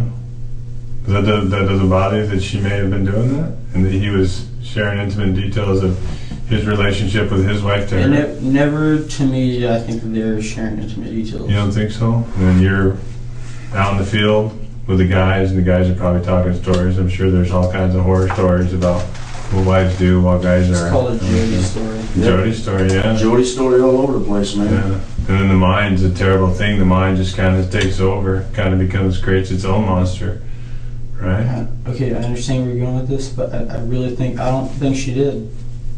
Okay. I don't think she did. Well, I'm not saying she did either. I'm just trying to figure this out. I'm just trying to figure out what's going on in your I was mind. okay with her not doing it. I was thinking, yeah, she probably didn't do that. But now with the receipt for a dozen roses that aren't in the fucking house, and a coworker, she gave them to the coworker's wife. Now I'm having a hard time with that. Doesn't seem very believable. Yeah, I'm kind of on her part telling you if that's what you're saying, but because I think you're smart. I don't think you're stupid. Am I being gullible then from her? I don't think it's gullible. I think you know what it is. I think you thought. I think you're thinking the same thing I was. I'd be fucking furious. I literally didn't remember fucking all that shit until you guys just brought it up. Mm-hmm. But just like you didn't remember that you had the gun on your fucking shoulder. Yeah. Put your finger on the trigger. She told me when I picked her And you up. pulled the trigger. I understand that. And the gun went off. Yes, it did go off. And your wife died. Yeah. And we find a receipt with your wife's Safeway card for a dozen roses for a guy's wife, which doesn't seem too believable. Hey, not talked to the guy's wife yet, so there may be an opportunity to figure that one out, but Maybe totally legit. might be. Sure. Hey, well, I'm a suspicious guy because that's why I'm a detective. Say maybe before we accuse me of being mad at her because of that subject, could we possibly talk to that person's wife? No, I think that I can probably conclude that you would be pissed off and not gullible. I can conclude that without talking to her. Hang on. This is the woman you love. This is your wife. So you're just coming back from being downrange for 3 weeks, and you're hearing all the Jody stories. So your mind's kind of playing, hang on, your mind's playing tricks on you, right? And then you come back, and there's maybe a few little things here thinking that, oh man, maybe this is true, maybe this is happening to me. Man, this can't happen to me. So it's hurtful. Again, this is the woman you love, and if she's cheating on you, how hurtful? What more of a hurtful thing can happen to a man? Especially when your whole family loves her and they all know her and stuff, and now you gotta go back and say, oh, man, she's cheating on me? And now you're crushed. And then that's when the rage kicks in. The anger. And then bam, the gun goes off, she's dead. I don't want any, but you're not gonna run over and coddle her. You're gonna start cleaning up the apartment. And so you're cleaning up the apartment, but you're thinking, oh man, what do I do now? And then the door knocks. Neighbor's at the door. Oh, I gotta come up with something. She's cleaning her rifle. she accidentally shot herself, she's cleaning her rifle. But we already know if there's intentionally an accident, you would have been over there giving CPR, you would have been holding her head. Compression, You would have been something. doing whatever to stop the bleeding. But she didn't do any of that. Man, there's something on your chest, dude. Just get it off your chest. There's really nothing. Oh, you're that shallow and that hollow of a dude? I'm not. I don't know what you guys want me to say. The fucking truth. I trust my wife. Even when she said that thing about the roses, I thought, oh, okay, you know, she's being nice. And that's what I was getting at. Like, when my buddies at work, you know, we're like, they're always hanging out with us. We're having barbecues all the time. If it's their birthday, my wife makes them a cake. So how That's how well normal. do you guys interact with other people? Do you guys have a lot? Are you guys very social? Do you Yeah, we're guys, very social. We Okay. have friends. We go to friends' houses. We go to dinner all the time. so often you have parties at your house for get-togethers. You know? Probably once every 2 weeks. We usually grill steak and make like jalapeno poppers. I'll usually have like 4 or 5 guys, and they'll usually bring like their wives or something. Yeah. Usually like the buddies I work with, and they've known them for a while. No, are these what kind of parties are these? Are they just where wives hang out and guys hang out, maybe drink some beer, eat some steak, that type of thing? Yeah, usually, and we always grill. I got a Weber grill. We usually grill. Okay. Yeah. Do they get promiscuous or, you know, No. I don't know. No, You know what I'm talking about? Yeah, I do. I have friends like 2 of them have wives. One of my buddies, Sean White, he has a wife, and she's pregnant right now. And then my buddy Anthony, and he has a wife, Carrie. And I got buddies that got wives too, man. And well, But I didn't shoot my wife in the back of the fucking head. And my wife didn't have a receipt for a dozen roses in there. And I didn't just come back from 3 weeks of being downrange with some Jody stories or some people talking shit about their wives. Or may not have been. But I still wondering what was going on. Come home and find a receipt and like, oh, okay. Did she bring it up or did you find it and say, what the fuck is this? And that spark another argument. I also don't have neighbors next door that say, up until the last 3 weeks, they've been arguing all the time. We hear them arguing all the time and they're raising their voices all the fucking time. They're always arguing about something. So I don't know why, for 3 weeks it's been great, but guess what? You've been gone for 3 weeks. And it doesn't matter where we found the receipt, you knew about the roses. And you didn't tell us I about didn't it. need a receipt. I just believed I know, her. but you knew about the roses. So Well, did she that's bring where it you up? found the receipt. You told Did us. she that. tell you, or did you find the receipt? No, I told you how it came up. Remember when she said, "Oh, I got you some alcohol," and I said, "Oh, okay, thank you. But how'd you get it?" And she said, "Oh, I got it from a coworker that I work with." And she also said, "Oh, and he said, oh, and her wife is having a baby right now, and she's been having a lot of trouble staying, and she's been staying up." So I felt bad, so I went and got her some roses. So some co-worker buys a 19-year-old girl a bottle of cinnamon whiskey, and she buys him roses because the whiskey's for you and the roses for his wife. I don't know. That's what you said. Yeah. Well, no, the roses. She told me the roses were for his wife. Mm-hmm. And he bought the whiskey for her husband. Yeah. So do you think it's roses? Do you think that is something that you'd buy for somebody's wife that's not feeling? If my partner's wife isn't feeling well, maybe I might get her some carnations or a nice flower bouquet, maybe some balloons on it. My wife, I'm going to get roses. None of this makes sense. There was no blood on But the you're left side of it. cleaning up the apartment. You're not calling 911. You just shot your wife in the head. You're not rendering medical aid to her. You're not calling 911. You're cleaning up the apartment. You're hiding things in the crime scene. You see what I mean? That doesn't make sense. You go to open the If door, I accidentally hurt somebody, I'm going to be doing everything in my willpower to make sure they're okay. you go to the door with no blood on you. Then you run back in and you got 4 little swipes on your shirt and maybe a little bit on your head. From a head wound with a 5.56 that moves about 2,900 feet per fucking second. Exited the front of her face. And you're telling me that there's no fucking, that's all the blood you got on you? Yeah, I mean, when I came up to her, I was on the left side of her and I grabbed her against me. I put my hand on the right side of her head. Right side. It was the right side because I knew The right side. I think that's what this cut is from. How'd you get your finger from putting it on her head? I don't know if Bone fragments or something? I think it was a bone fragment.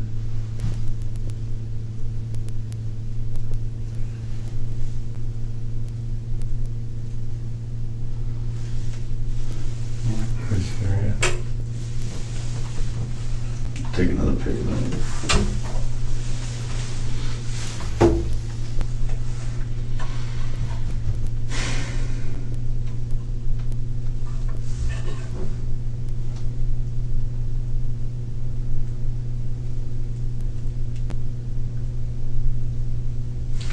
So, and I said, none of this is making sense. And we get, like I said, we get the rage, the jealousy. You're gone for 3 weeks. You're happy to see your cute young wife. And you find out that something may not be true, or you assume something may not be wrong. So you get in a rage. You make a stupid act. That makes sense to us. That's not. I wasn't ever rageful. Been in a rage at her? We've gotten arguments in. What was it over? I don't remember. No. You better fucking start remembering, man. Make your story make it believable. What have we argued about? Yeah, what have you argued about? I don't, probably random shit, probably. Like what? Does she not pick her clothes up? Does she not pay bills on time? Maybe. Does she spend I paid too all much the money? bills. It must have, maybe it was Does because. she spend too much time on the computer? What is it? What is it that makes I you think argue? we got an argument before because she likes to sit on her phone all the time. Or. So you were jumping time on her phone and then with you. And you got mad and you started yelling at her, right? Yeah, that was. I mean, we've argued about that before, but I've never. Okay. Well, then the you only argued time about I've really screamed, like I screamed at her before. What happened? You I got think me. it was because she got in a fender bender in an old car that we used to have, and we were arguing about it. And then like. Why didn't you shoot her then? I don't want to harm her. Pull the trigger. So that's what I mean, it doesn't make any sense. You tell me you don't want to harm your wife. I don't want to harm my wife. You tell me your wife is the most I've you, never and you don't want to harm, but you shouldered a weapon, put the weapon on fire, put your finger on the trigger and pulled the weapon when it was pointed at the back of her head. So that tells me you wanted to harm her. You wanted to hurt her. And we want to know why. Was it the $17,000 in debt that you guys are in? Because of my truck? You're $17,000 in debt. I mean, is that why you're mad at her? Was she spending money buying roses for somebody on an E4 salary and you're $17,000 in debt? Well, how am I $17,000 in debt? I have a car loan. That's all I know of. And I'm trying to fix my car that I wrecked a few months. Like. But you wrecked or she wrecked? I wrecked it. I totaled it. Mm-hmm. So you're $17,000 in debt, and For a car loan. Yeah. And fixing this, and she buys roses for some dude. You don't get pissed about that? I'd be fucking furious if I was $17,000 in debt and my wife bought roses for some guy.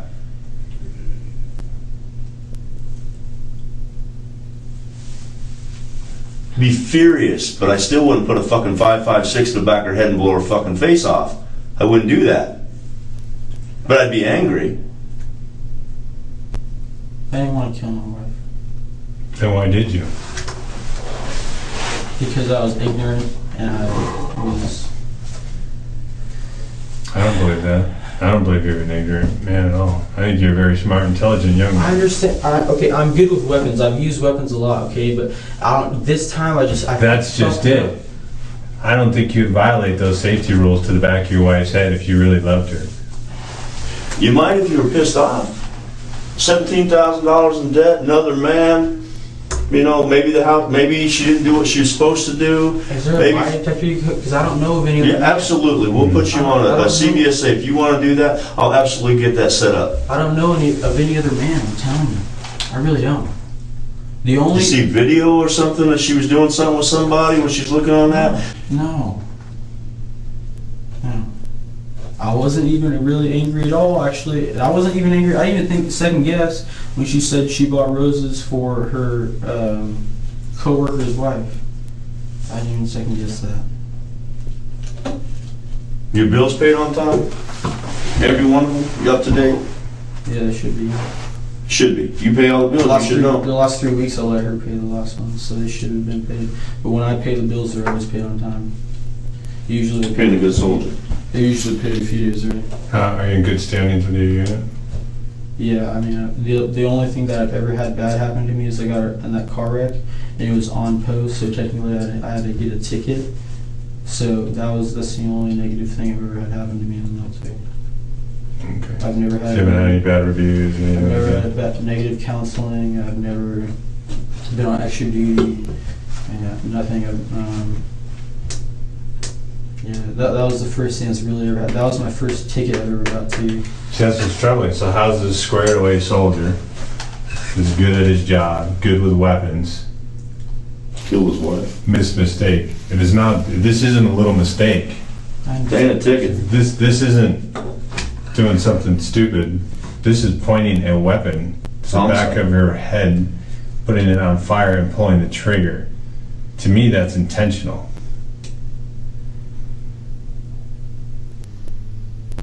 That's not a mistake. You don't make those mistakes. You even told me that you don't make those mistakes. And you've cleared that type of a weapon thousands of times. I think today you got angry and you killed your wife. You said, fuck this bitch and blew her brains out? No. You hid weapon. You hid the magazines. You flushed fucking You were trying alcohol to down the clean the toilet. apartment up till the You neighbor came over. changed the crime scene after shooting your wife in the head. Nothing about it seems accidental. It seems intentional. I understand how. With malice. What's that? So are you a You cold, intended to kill your wife. You stuck a gun in the back of her head and pulled the fucking trigger. are you a cold, heartless killer? No. Or were you acting out of revenge, out of anger, out of jealousy? I'm not a cold-hearted killer. And I was not angry or jealous of my wife in any way. Was she at you? Was she cussing at you for No, fooling around? No, I told her, oh, you look very cute, and she was silent, and she was on the computer. And it was quiet, and I took the weapon, and I was just gonna quickly just... Shouldered it, pointed it towards your wife, Yeah. put it on fire, pulled the fucking trigger, boom, gun goes off, she dies. You hide the crime scene, you change it, you alter it, you go put magazines underneath the bed, you knock them off the bed, kick them under the bed, you throw the gun in the other closet, you go get the bottle of liquor and you flush it down the toilet twice. Takes a minimum of 45 seconds to fill up a tub of the back of the commode, to flush it again, a minimum of 45 seconds. Did a little plumbing in my day, I know these things. And then, so you do it twice, and then you go to the door, no blood on you.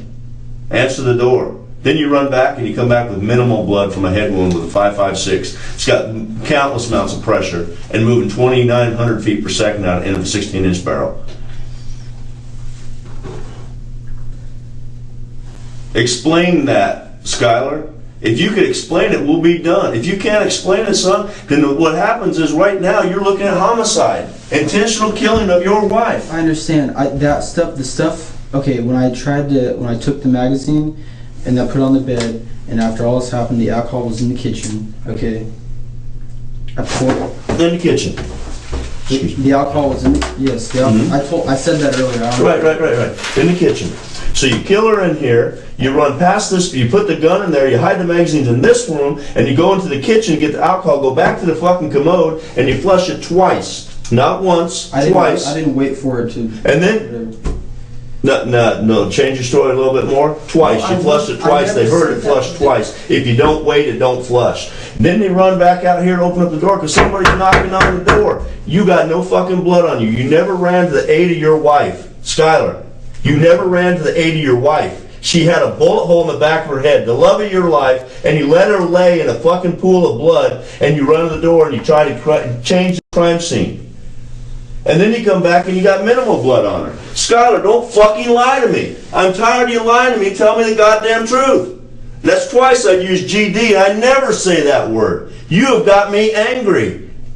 Yes, sir. I want to know the truth because your wife deserves the truth. You telling me this shit? Absolutely. Okay, but what I'm saying is, I've never done anything, nothing. I don't know what the fuck I'm supposed to say. I've never been around this kind of shit before, okay? So immediately, I don't know why the fuck I was thinking about myself, and I should have been fucking thinking about my goddamn wife, which I should have been thinking about my wife, and for some fucking reason I was thinking about myself with some motherfucking myself. Okay, and I was thinking, oh my god, I'm alcohol, you're really fucking alcohol, and then... My military career is over. Me. Why is this happening to me? To me. While your wife lays there dead. Was she still breathing? No, when I went up to her, she wasn't breathing. When did you go up to her? 2 minutes later, after you cleaned up the scene? Or did you go right up to her right away and... I told you. Were you not writing all that stuff? I went up to her after I threw the gun. I went in there and I looked at her. After you threw the gun. Where did you throw the gun at? In the other bedroom. Closet. In this closet? No, the other bedroom. No, in the other room? Yeah. So you went out of the room. So you accidentally shoot your wife, or what you're telling me, after you put it on the shoulder, put your finger in the trigger well, put the gun on fire, aimed at her head, and pull the trigger. Mm-hmm. Then you take the gun out into the other room. If that was an accident, don't you think you would have dropped it right there, went over there, made sure she's all right, made sure she's breathing? Decided to render some sort of aid, like, oh fuck, maybe it just barely touched her, maybe she's okay. No, let me go hide the crime scene. Let me go get this out because I'm a fucking soldier. And then I'm going to go back in there, peek in there and go, oh, she's not breathing, just it's time to flush the alcohol. Get rid of the magazines. Because it was an act of rage. You didn't plan next. All you planned was how to kill her.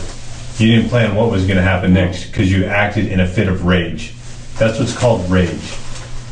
You're lashing out because you're angry, you're mad, so you killed her, and then reality sets in that, oh my goodness, I just killed her. What am I going to do now? I have to make up a story. I have to come up with something quick. Right? I'm not dumb. Okay? I know this is exactly what this is. This is rage. And you didn't know what to do after you killed her. I was too worried about my own fucking tracks for some reason. I was too worried about myself getting in more trouble than... You don't get much more trouble than I understand. It didn't click for me. Something just hit me and I was like, oh my god, a firearm went off. And I fucking just got rid of the shit. And when I went back in there, I got pretty close to her and she wasn't breathing and her hair was over her face. I couldn't see her face, but I saw blood on like the chair and like on her shirt right here. And yeah, and that was after. Because you acted out of rage. If that would have been an action, you would have been all over, you'd have been moving her hair out, you'd have been trying to figure out Let me ask you this. Let me run this by you. What else did you do altering the crime scene? Did you go out the slider door? I went out there and I was freaking out, yeah. Put your dog out there? No, he ran out there. Yeah. When you opened up the slider? You went out there freaking out. Was that before or after you opened the door for the neighbor?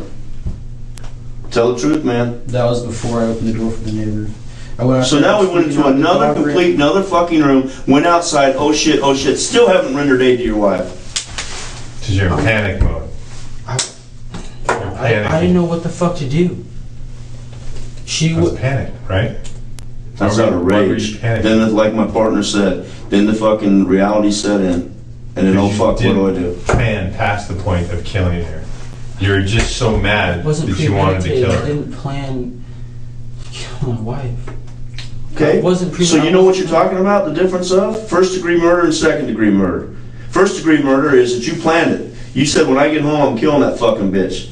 Second degree murder is this. That fucking bitch is cheating on me. Bam! Gun goes off. That's the difference, I son. didn't think. Reality hits. Now, oh man, I actually did it. I did it. I can't believe I did it. Now what do I do? Right? No. Wow, I did this. What do I do? So you said the first I premeditated whatever. I did not think that. And number two, I just no. I didn't. No, because you're caught. No, and now I didn't. Dude, my kids are older than you, man. I got you figured out in the first 5 minutes we're in here. I know exactly when you don't like what you're going to change the fucking story. You've been doing it all night. We've been talking to you for 3.5, 4 hours. And I'm telling you, man, I got you figured out. I know all you got to do, the difference between getting this thing done and all taken care of is you tell me why you pulled the trigger on the back of your wife's head. Were you fucking mad? You tell my partner, was it because of your rage? Because she was cheating on you? Because you just said, fuck it, I want out of this. I want to be a soldier. She wanted to be out of the army. You wanted to stay in. Whatever the reason is, just tell us. It's out of rage. You did it. Boom, bang, done. We're out of here. First degree murder, second degree murder. I don't know which one it is, but it's one of the two.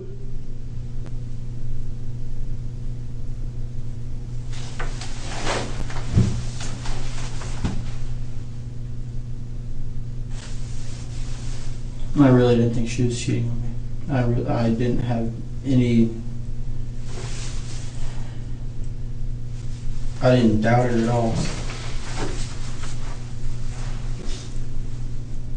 Then we come back to the same question.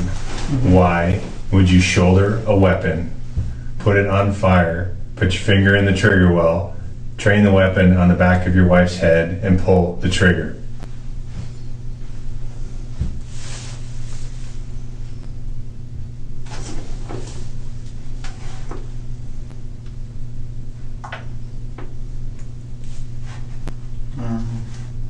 I did not intentionally try to kill her.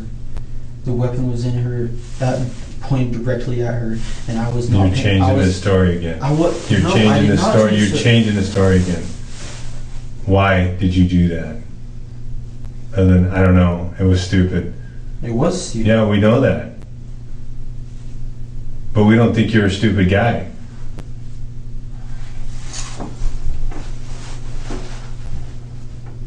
The guy that's cleared thousands of weapons and cleared weapons today before he turned them in. 11 years old, you had your first AR.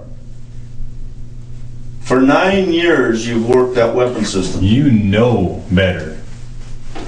Loaded or unloaded, you don't point a rifle at anybody, the back of anybody's head. What would happen if your first sergeant saw you doing that to somebody, another fellow soldier? He'd probably take the rifle and beat me with it.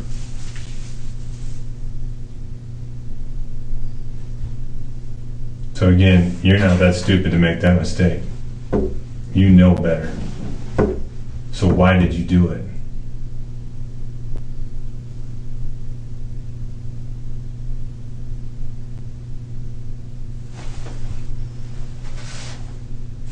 I didn't intentionally shoot the weapon. I shot the weapon and it was aimed at her head. I didn't intentionally try to kill her. Me being...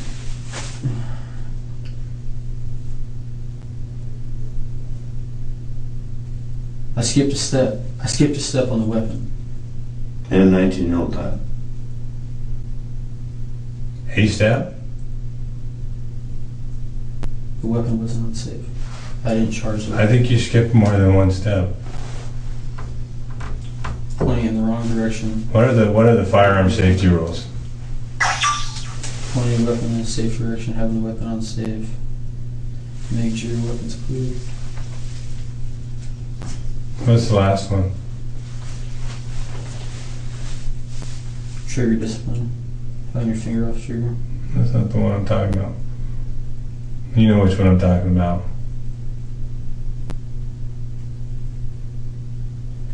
Always treat your weapon like it's loaded. Always treat a weapon like it's loaded. So how does a young man that's been shooting guns since he's 11, how much time he's been in the Army now?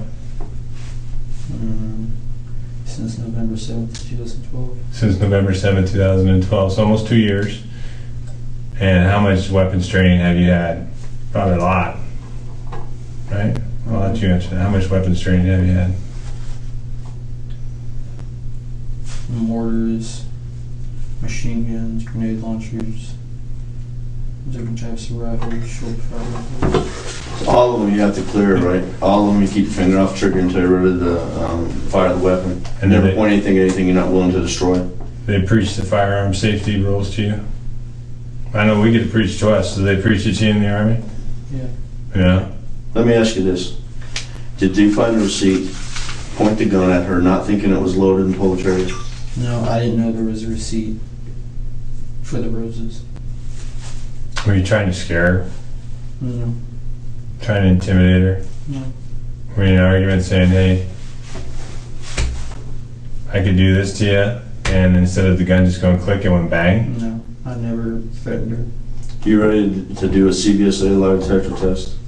My partner and I'll step out. We'll get a guy in here. He'll do that test and get it all. And if it comes through, you ready to do that? You want to get the truth out Or here? maybe help us clarify it. You want to do that? Help us understand it. I know you guys really don't. Well, we're Trust just- me. No, I want to give you the option. It just This is an investigative tool. It's not admissible in court. It's an investigative tool. Gives me an idea if you're being truthful or not. That's all. Yeah, it's You wanna do it? You want to do it? Yeah, that's fine. It's going to take us about 10 or 15 minutes to get set up. Can I get more water? Sure. Yeah, so want a candy bar or anything? No, I don't. You like candy? I don't know if we have Can't help you with anything else, but I'll get you some more water. All right. Recording's still on.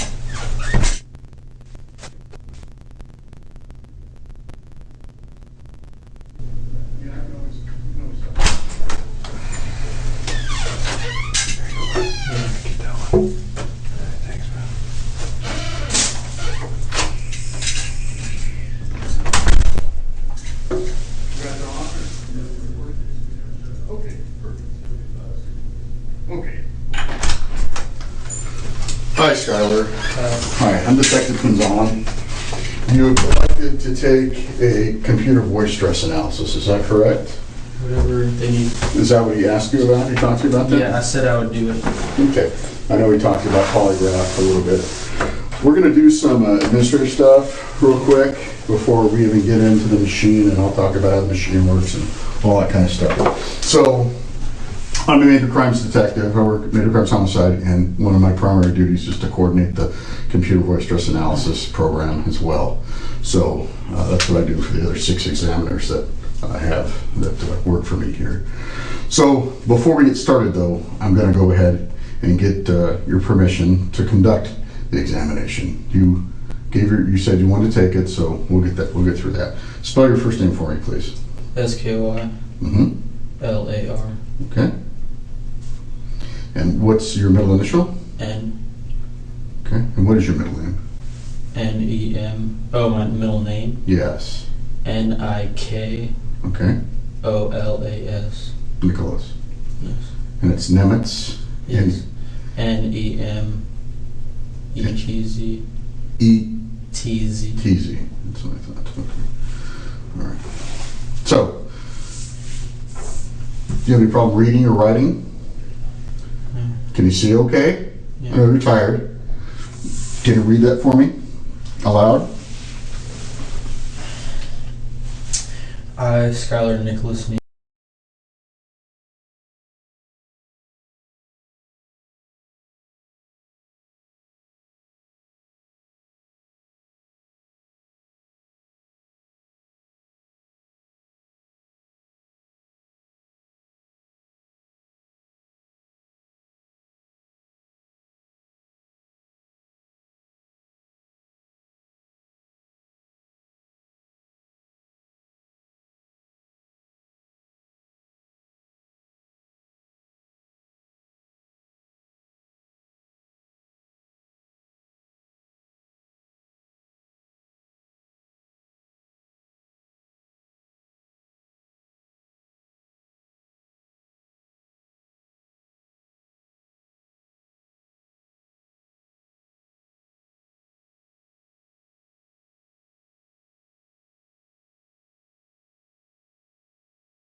Roger.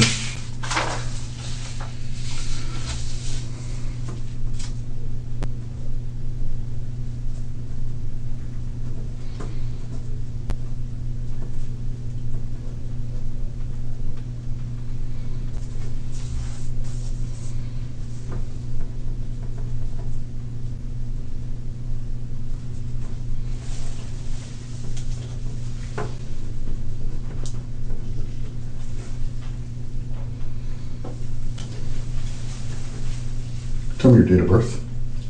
July 19, 1994. Okay, listen, bud. It's recorded audio and video, so you got to speak up, okay? All right.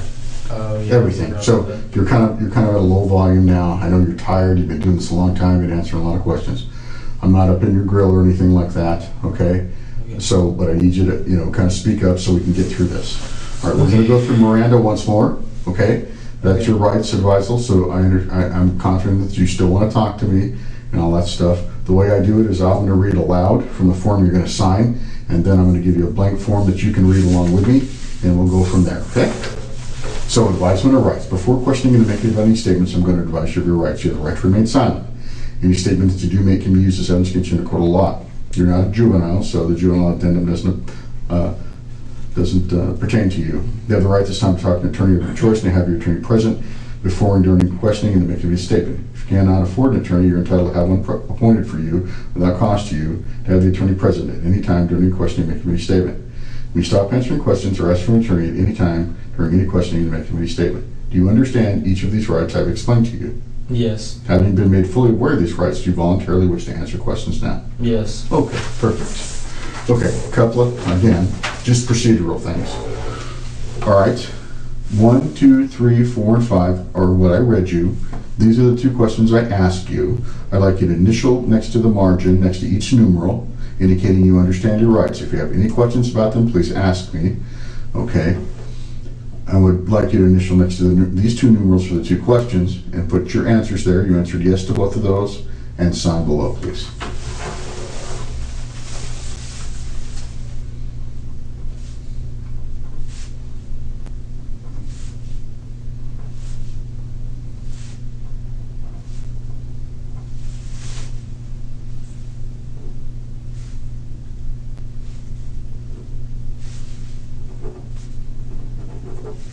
Okay, perfect.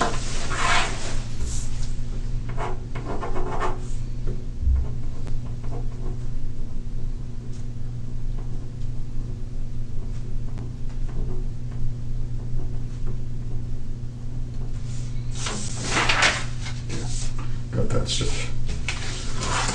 Lots of paperwork with this thing.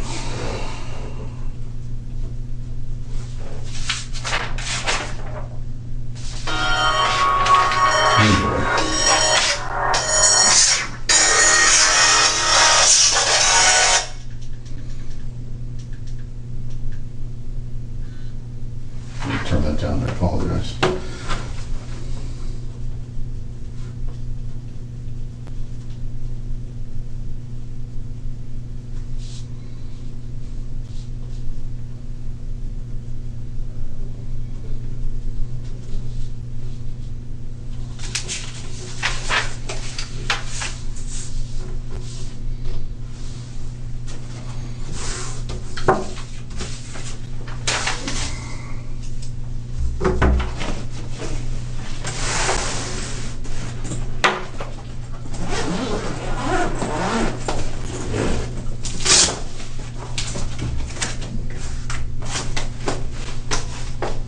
You got machine number 2.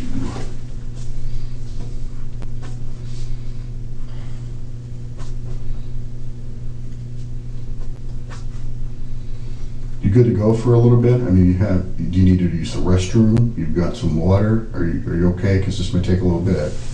I might drink some of this and then I'm gonna probably go to the bathroom. Okay, you want to go to the bathroom? That's fine. That's fine before we get started. So I don't want to get too far into it before we go on. You ready to go right now? Yeah, I can do it right now. Yeah, let's do that. Let's do Whenever that. I can. Okay, let's do that. Come on.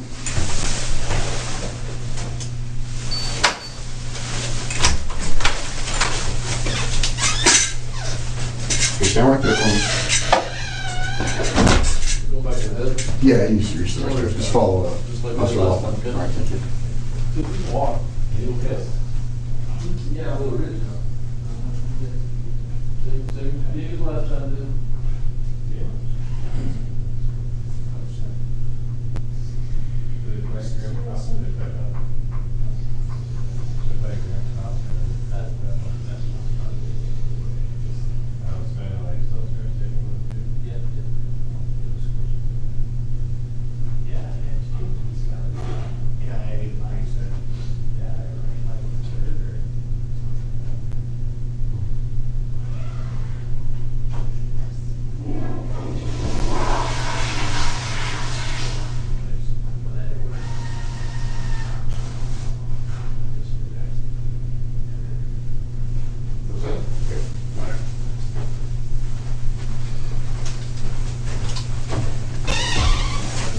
Thanks, Officer Laughlin.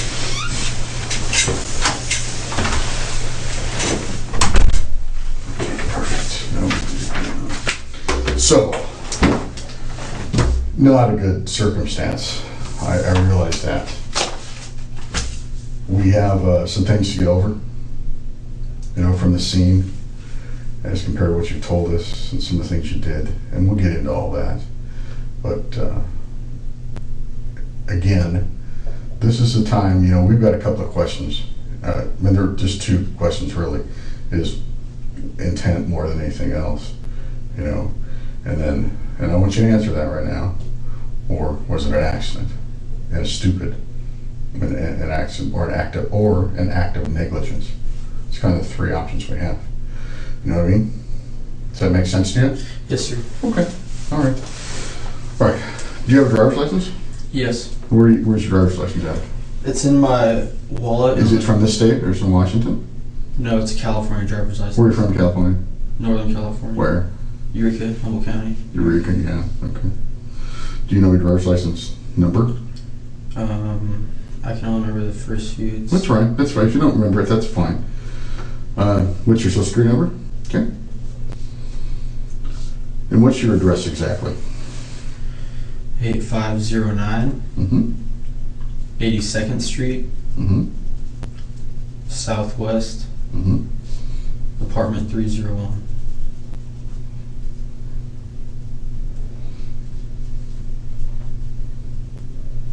Yeah, like And what's the zip out there? 98498. Okay. And you're employed by the U.S. Army, and what's your unit of assignment? What is my unit? What's your unit of assignment, yeah? 32-520, Right. What company? or it's 5-20, Okay. HHC. Okay. So you're in headquarters 7520 Infantry, Yeah. 3rd Brigade, second ID. Okay, Yeah, gotcha. sure, we get second ID. Okay, great. What, sure. What's the address over there? What's the building number? Do you know? I don't know that. Are you on North Ford or are you guys on Main post? JB1. It's over next to the second range of bat. Or down by 275 on Yeah, second division? It's like literally right down the street from 275. Yeah, I used to be right down the street from 275 too. At 504th MP Battalion. I was there about 15 years ago. So what's your phone number? You got a cell phone? Yeah, 707 Okay. 832 Mm-hmm. 9008. Okay. And what's the unit number? I don't know that off the top of my head. You don't know your section number, your company number? It's on my phone, It's on your phone. and I have a call card You got a that it. yeah. Yeah. Okay. Yeah. Gotcha. A data card. Okay. I don't know. So what's your position in your platoon? My rank or my position? Your position. Gunner. Gunner. Okay. Are you on a track or are you on a Humvee? I'm on a striker. A striker? Okay. Yeah.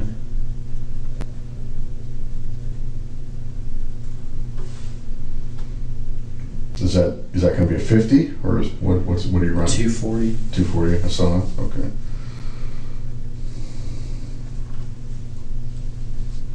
What's your MOS? 11C. Mortar. Yeah. Okay.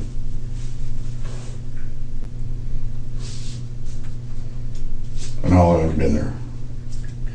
I arrived there on March 7th, 2013.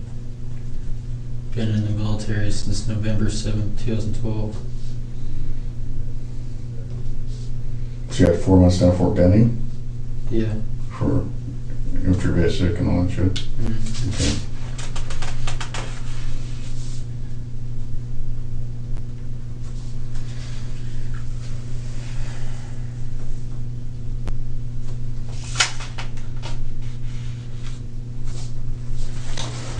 So you've been there since March. Did you go down range? Did you get deployed?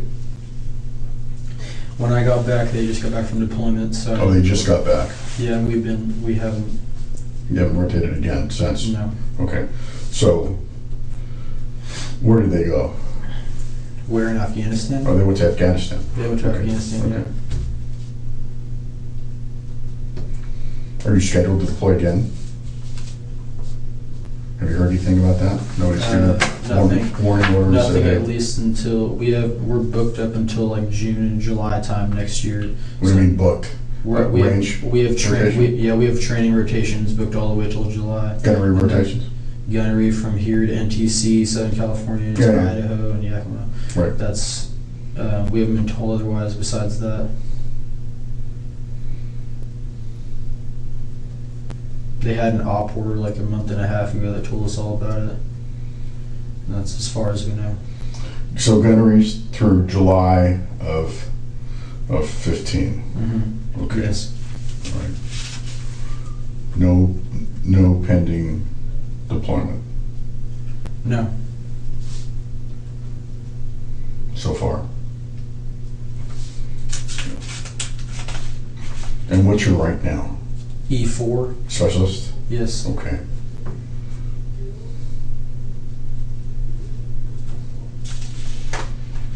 Any other skill identifiers or additional schooling that you've been to?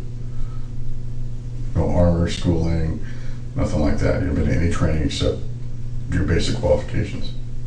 Your gunnery training, no advanced training. Yeah, I've just done gunnery training. I've just trained on the weapons. Okay, but nothing. You haven't gone to any schools or anything like that. No. Okay. Have you put in for any schools? Yes. What'd you put in for? Air assault, ranger. Yeah, you put in already? And you have got your 4187 back or not? No, they didn't put me through because they said I was too young. Right. Okay. So they didn't even forward your 4187. They got up to brigade level and they said that I was too young. Okay. Brigade level. All right. Okay.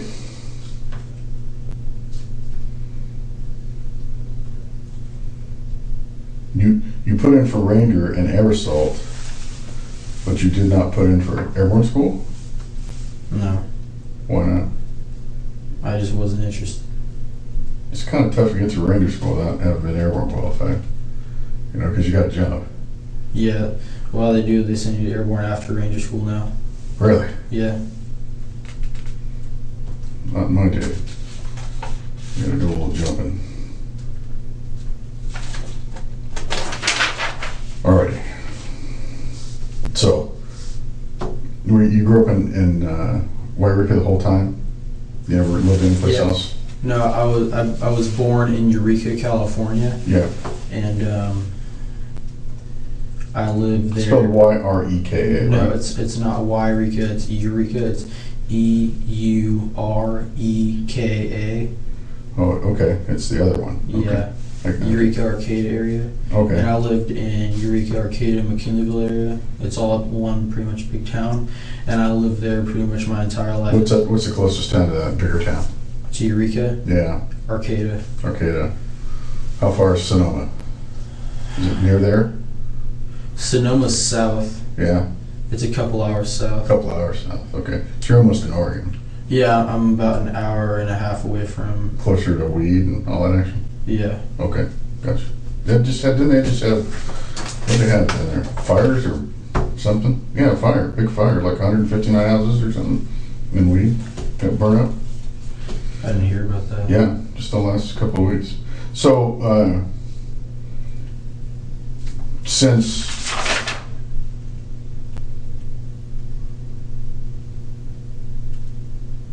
since you were born, you lived in Wairika till you graduated from high school, or what? Yeah, I graduated high school at Arcata High, Okay. and You never lived anyplace else? Same parents, mom and dad? well, they split up when I was younger. When did they split up? When I think I was probably 8. They divorced? Or 9. They got a divorce, Mm-hmm. and my mom remarried. Mm-hmm. My dad did not. So who'd you live with? I went back and forth evenly. Okay, you went back and forth. I lived with my parents my entire life. You lived with your parents? Yeah, until I went to the military. Which parents? My mother and my father. I went back and forth until I left to go to the army. What was the last house but your mom and dad split up, you said? Yeah, Right. but they both lived in the same area. Okay.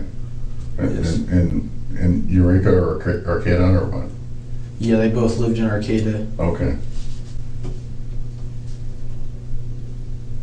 What'd your dad do? What do you do for a living? He was a pipe fitter Yeah. for Simpson and Evergreen Pulp. Okay. And then my mom was a hairdresser and a business owner. She had her own salon or something? She owned her own clothing business. Oh, okay.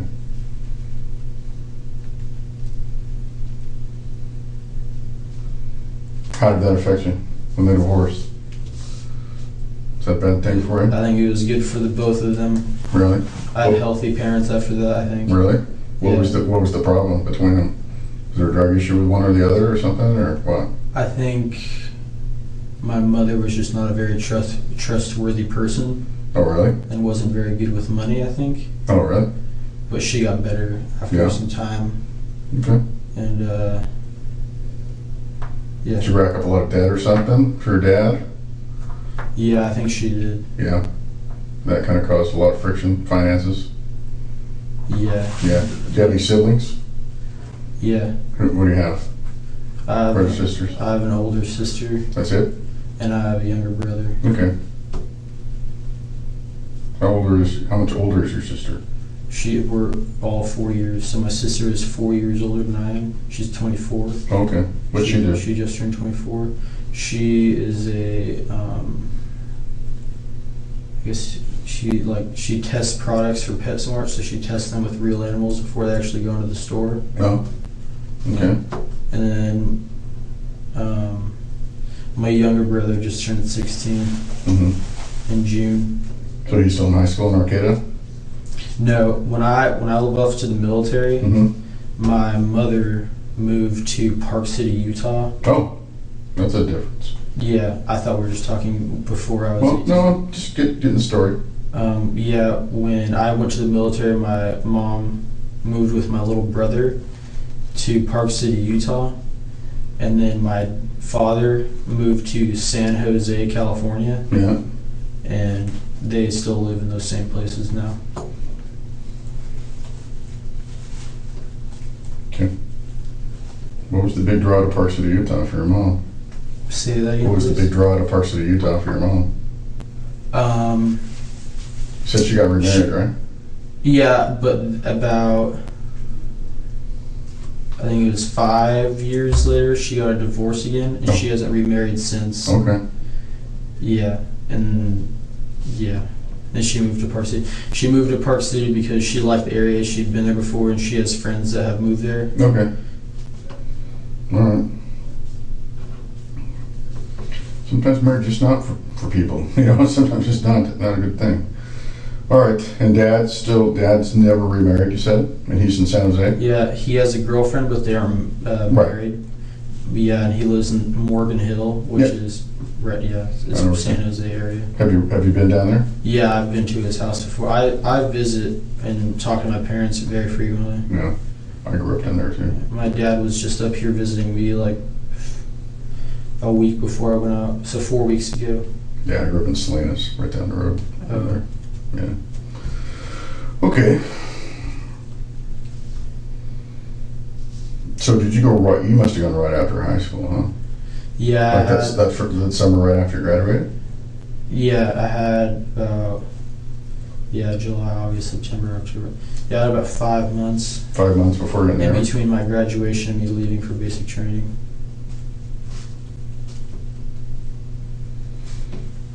And what'd you do? Were you working at all? Yeah, my friend, his family owns a kitchen, and my aunt owns a catering business. Mm-hmm. So when they needed a hand, I'd help out Mm-hmm. because I like to cook. Nothing steady though? No, I No, like don't really not- need anything steady. Not like a 40s kind of got the parents. Were you go to school or anything? Start college or anything like that? No, I was gonna start college once I got to the Army. Okay. Have you done that? I haven't started it. Done get no online or anything like that? No. Okay. All right. And you're married now, right? Yes. Okay. How long you been married? Since March 7th, 2013. Was that like the day you were right here? Yeah, well, the day I graduated was March 7th, and I got married March 7th. That's from basic training. So did you guys get married down in Georgia or? Yeah, the actual day I got to, I think it was that day or the next day, because I remember when I graduated, they put me on a plane that day, Yeah. and I flew out of reported that day. Yep.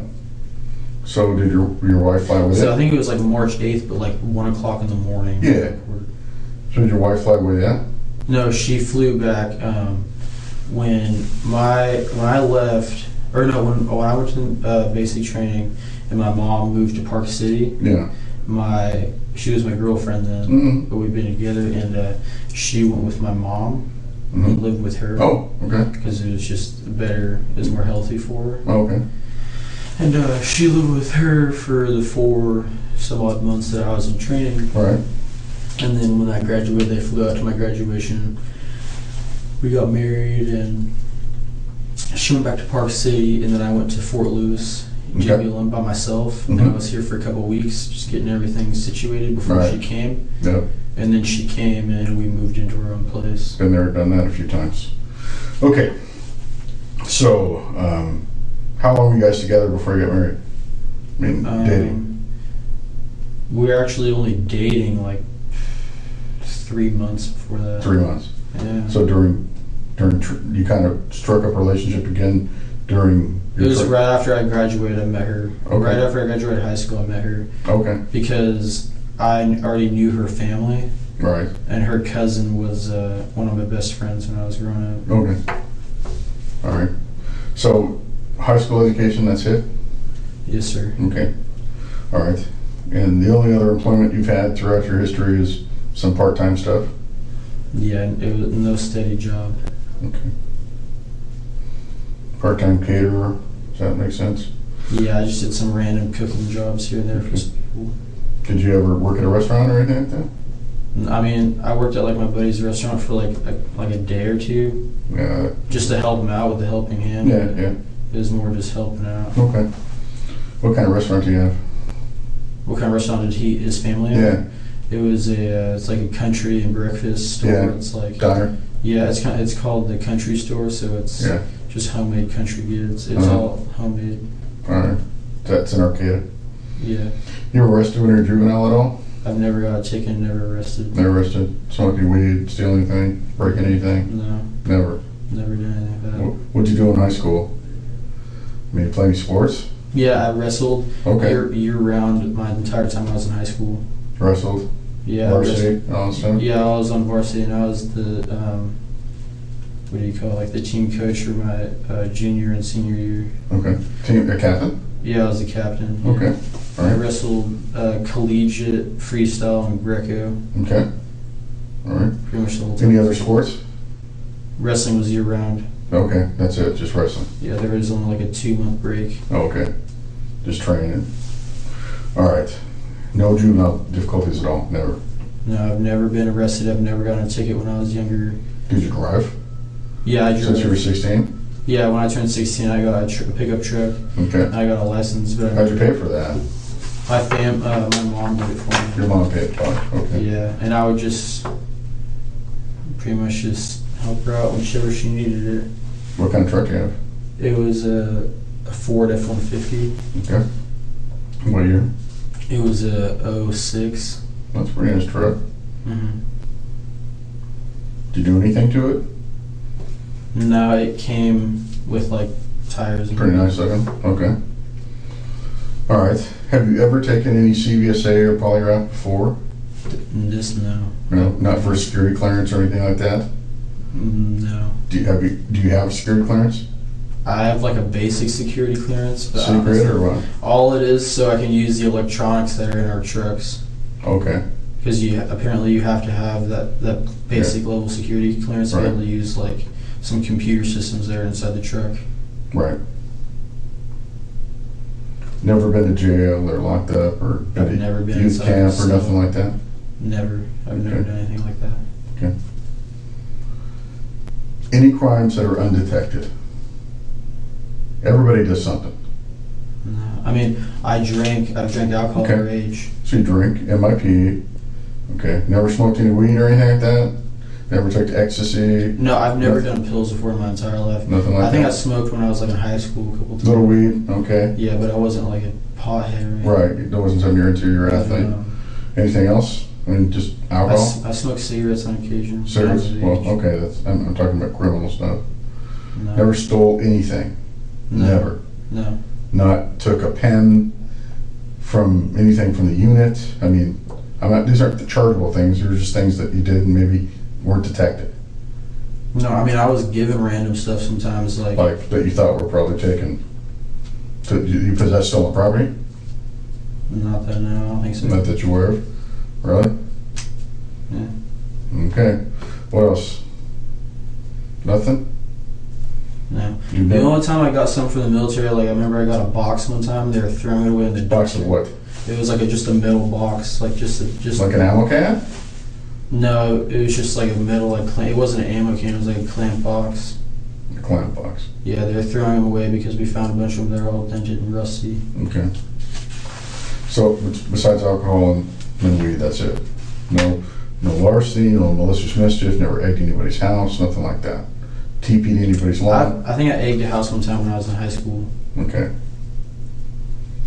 No TP in people's houses, anything like that? I think that came with the egging. Okay, TPing, okay. All right.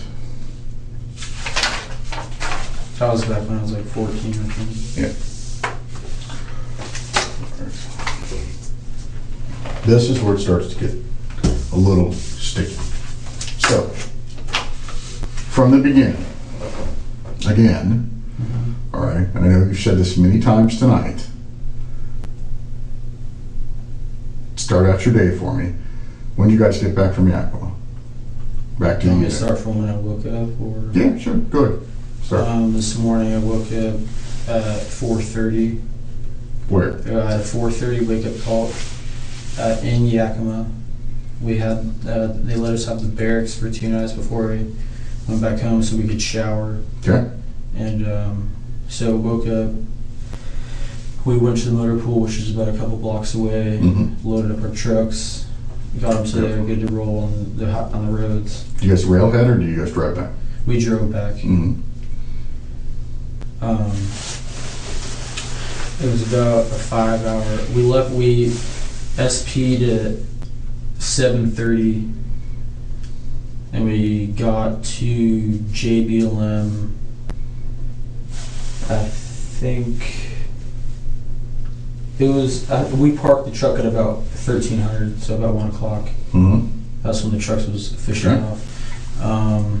Yeah, got all my stuff. We brought all of our weapons Mm-hmm. and all of our SI. We brought it back to the company after we took apart the trucks and locked them up and made sure they were secure. SI, you're talking about special issue stuff? Yeah, we're talking about Radios and... radios, Mhm. Dagger GPSs, compasses, our M4s. Okay. That's part of your weapons, right? So, Yeah, how many weapons do you have? Do you have your 240? at work I have a M4 You got an and a M4? 240, Right. and then I have other gear that goes with it. What else you got? I have a pair of 7 Bravo night vision goggles. Okay. I have I signed out a PVS 7, which is it's like a night vision scope. Yep. And then past 13, the PVS it's actually PVS 13. Okay. I don't think it matters, but and then I sign out a mortar tube also. So you got a plate and a tube?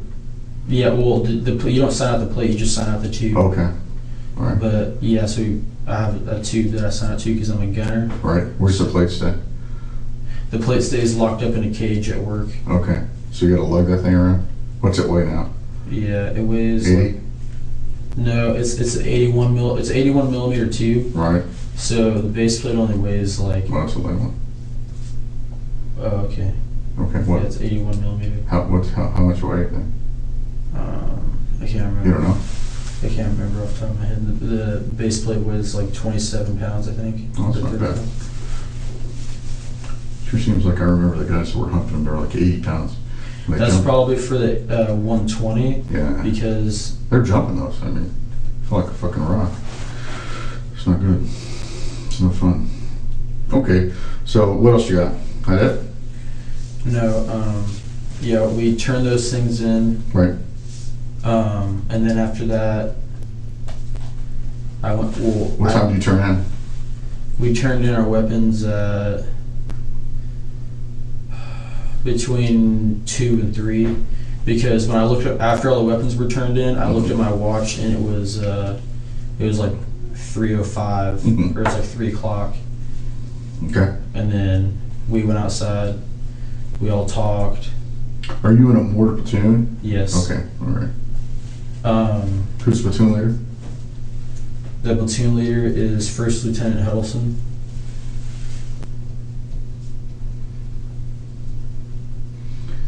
Backtrack a little bit.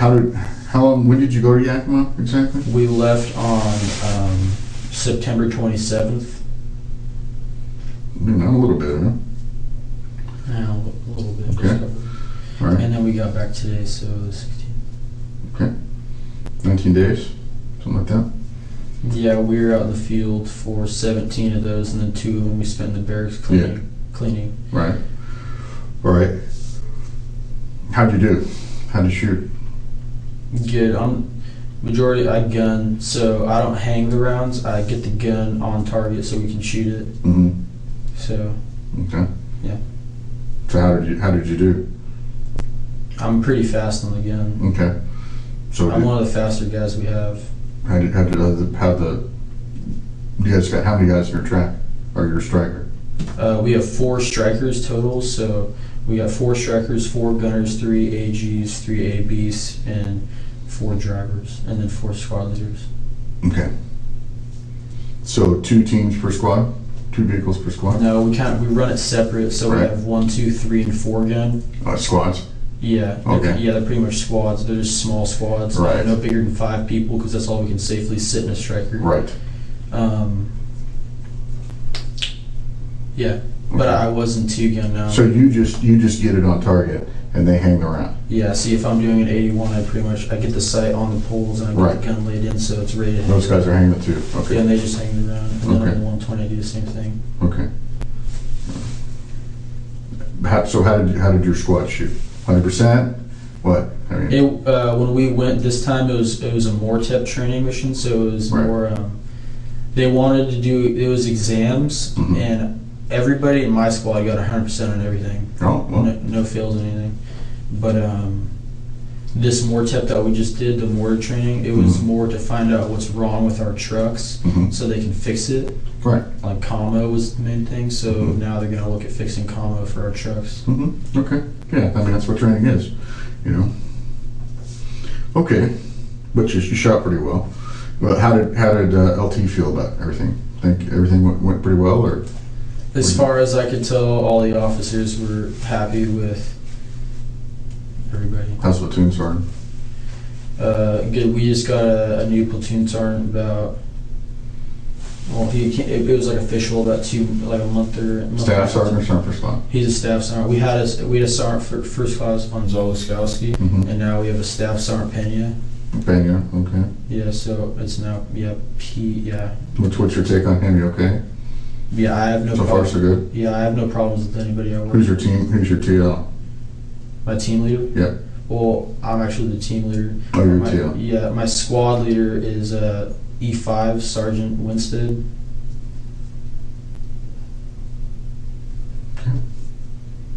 Who's your squad leader? Okay.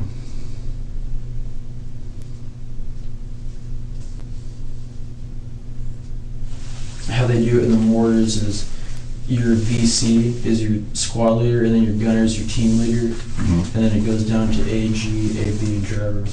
Okay.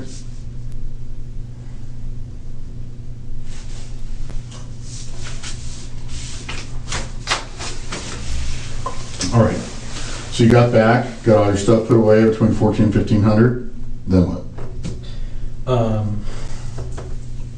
Once we were done, we went outside and we talked, and they said, and we had a brief, and the NCOs said, gave us our safety briefs. They said, you know, don't drink and drive, don't beat your dogs, don't beat your wife, don't hurt anybody, be careful if you're going hunting because it's hunting season. Right.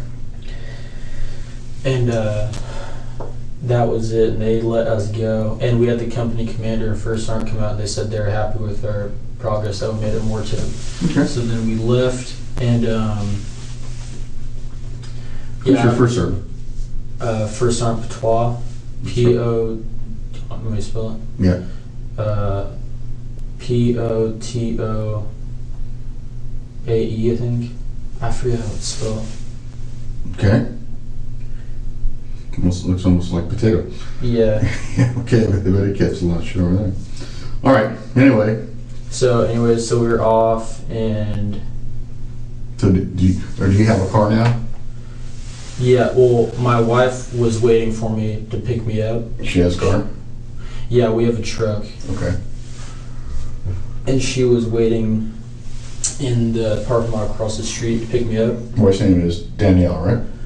Yeah, well, her middle name's Danielle, and that's what I call her. What's her? Her first name is Tara. T-A-R-A. Tarrah. Okay.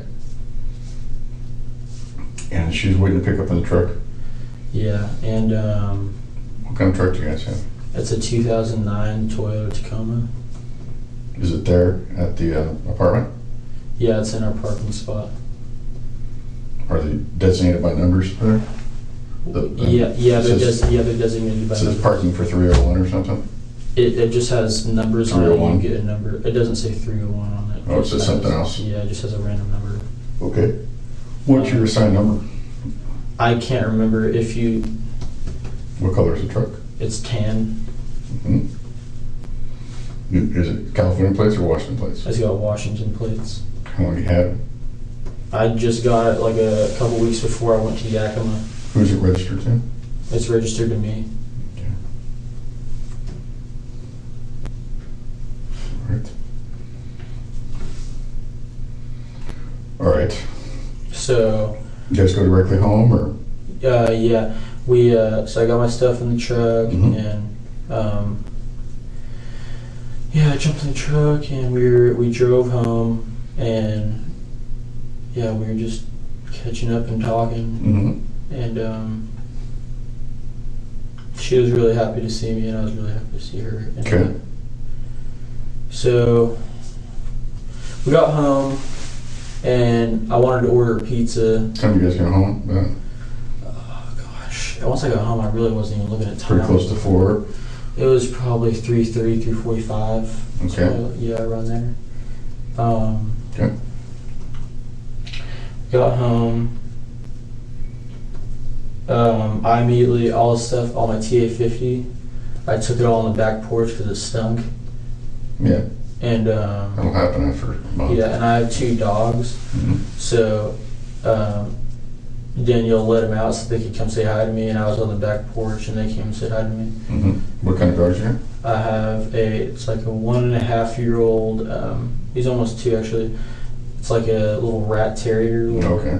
just a little lap dog. Right. And then I have like an 8-month-old black snout hound. Mm-hmm. And that's it. Those 2 are it. Like a black face, like a mastiff, or what? Yeah, he looks like a massive kind of. He's blonde, but he has a big snout, and just his snout's black. Right.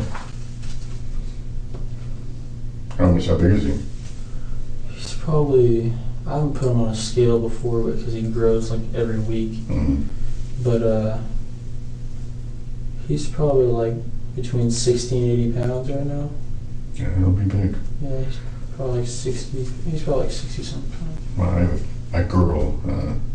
Old English is 145. Yeah, that's At big. 2, yeah. Good girl. Yeah. All right, so you see the dogs, you dumped your T-50 there. Now what happens?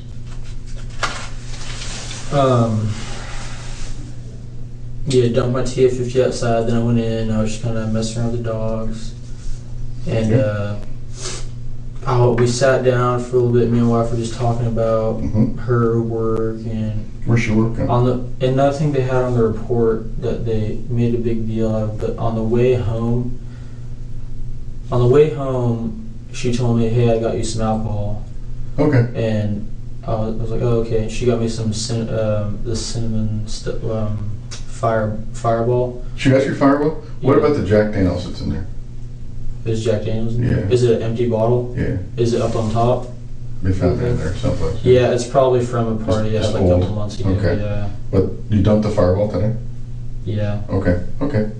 So we sat down. She said she bought the Fireball on the way, so she knew. This is while we're driving that she brought this up. Right. And with what they said, and I wasn't really knowing about, but We'll kind of get back to that in a minute, but okay, so when you get home, you sat down, did she fix you a drink or something? Is that what you were getting to? What? Did she fix you a drink or tell you, after she told you about the Fireball, you guys got home? Yeah, you she sit got and me a talk? Red Bull too.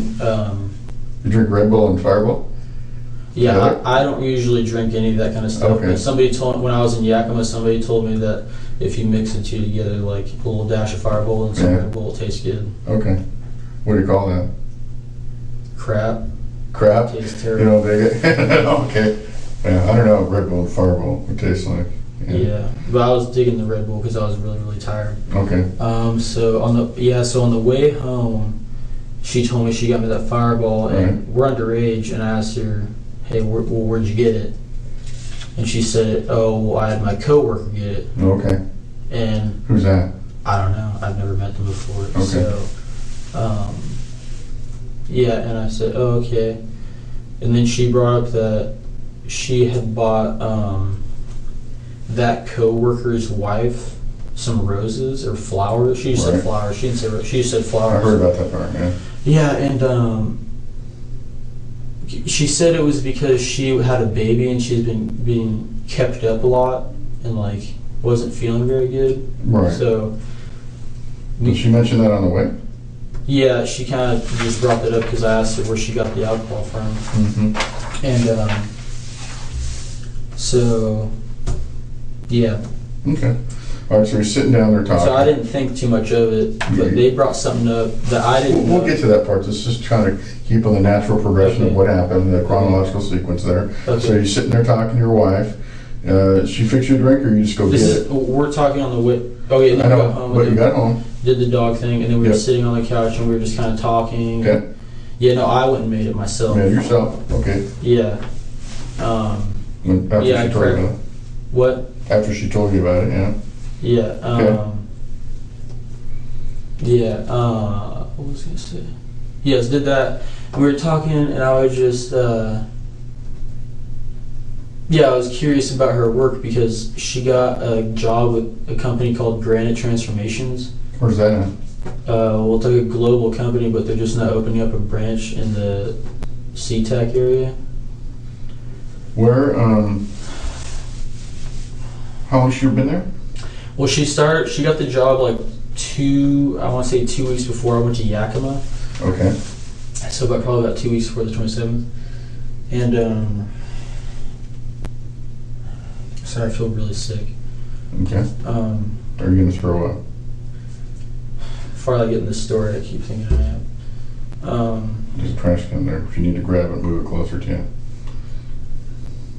Do you need So, no, I'm good for right that? now. Okay. Anyway, so I was like, oh, well, show me. So we have 2 bedrooms. We have one bedroom is set up like for a computer and like Yep. if we have a guest, they can stay in there. It's where I keep like some of my hunting stuff. Right. Anyways, yeah, I went there and she was showing me some stuff on the computer because she makes like the people that do the transmissions will like take videos of them doing it. Yeah. And then my wife goes in, she'll cut it up and like make a little snippet video of like how it's done and begin. Oh, is that her job? She does Before now. graphic? Well, no. She does a Video little bit. graphics? Like that was just something she got tasked to do, was to make that. Right. But I think she does like sales. Oh. She did like sales, Okay. and she worked with like the manager and stuff. Okay. Went around with them, but she was moving around a lot. It seemed like. What do you mean? Well, Moving around within the company or? Like just going all over town. I feel like Okay. right when they first started, she had to go to like a class that was Right. up in Everett, Right. and she had to go there twice. Okay. The day after. She's staying over up there or she had to No, drive? she drove back as far as I know, but I was out of town when she did that. Oh, okay. That was. That was the weekend that I left to go to Yakima. Okay. That she went to go do that. Okay. But she'd been doing some stuff with them before, like she'd been talking to the owners before that. Right. Anyway, so we went there. We were talking about it, and I just wanted her to show me what she was doing. Her boss like gave her a couple books to read, and Okay. and so I was just looking at the books, and I was just watching her doing these videos, and I watched some videos, and we were talking, and one thing led to another. We ended up having sex in our spare bedroom. So is that where the computer is? Yeah, that's where the computer. Okay, so is there a bed in there as well? Yeah, I have a Or a bed. futon or what? No, it's a full. It's like a twin or like a double or like a queen size, Okay. whatever you want to call that, like a queen size. Anyways, but yeah, we've been there for like in case Okay. somebody needs a place to stay or Okay, whatever. yeah. Spare room had sex. Okay. Anything then- specific about that? Anything unusual? About the sex? Yeah. I mean, anything, you know? No, it was good. Just fine. Okay. Yeah. We really don't get crazy. We're pretty lovey. Okay. All right. So, and then after that, I went and took a shower, Okay. and she went back to the computer and just started doing a little bit of work, and she was calling some clients or employees or somebody that she works with to set up some sort of schedule. Anyways, yeah, she was doing that, and Client or a coworker? I don't know. I think she said clients, Okay. but I don't really know. Okay. She was talking to somebody about the business. I don't know what is. What was the context of that conversation? What? What was the context of that conversation? Do you recall? Oh, I said I was gonna go take a shower. She's like, okay, that's fine. I'm gonna go. I got that, but did you walk in on that conversation? No, I didn't listen to her on the phone. You didn't That's hear- when I was in the You shower. didn't hear any of that? No. Okay. So when you get out of the shower, what happens? I got a shower. I dried off. Put some lotion on. Some cologne. Went and got some PJs. And right then, when that happened, before we had sex, Mm-hmm. while we were talking and stuff, I ordered a pizza on Domino's app. Okay. And first I ordered it and they didn't send it out, so then I had to call them again Okay. and redo it. So by the time I got out of the shower, like literally right after I got out of the shower, Okay. the pizza guy came and I went and got the pizza, and then Okay. me and her just hung out. I was sitting with the dogs. We got some pizza and we started watching like G.I. Jane Okay. and like some other stuff on TV. Okay. But G.I. Jane was what I was watching, and like On what was that? Was just on TV? yeah, it was like Cable I or- think it was like on AMC or something. Okay. But yeah, So when do you stop watching TV? oh, Where's your wife at that point in time? so after dinner she went back in the room, and she was on the computer, whatever, and then she went from that room to the bedroom, and while I'm out of town, I haven't done this before, but this time I left her a firearm. Mm-hmm. You take her shooting before? Yeah. Okay. But she knew how to use it. I brought her shooting like a few times, so she knew how to use Which it. firearm did you leave her? It was a AR-15 that I'd got her for her birthday. What kind of AR-15? It was a DPMS 5.56. Anything specific about that?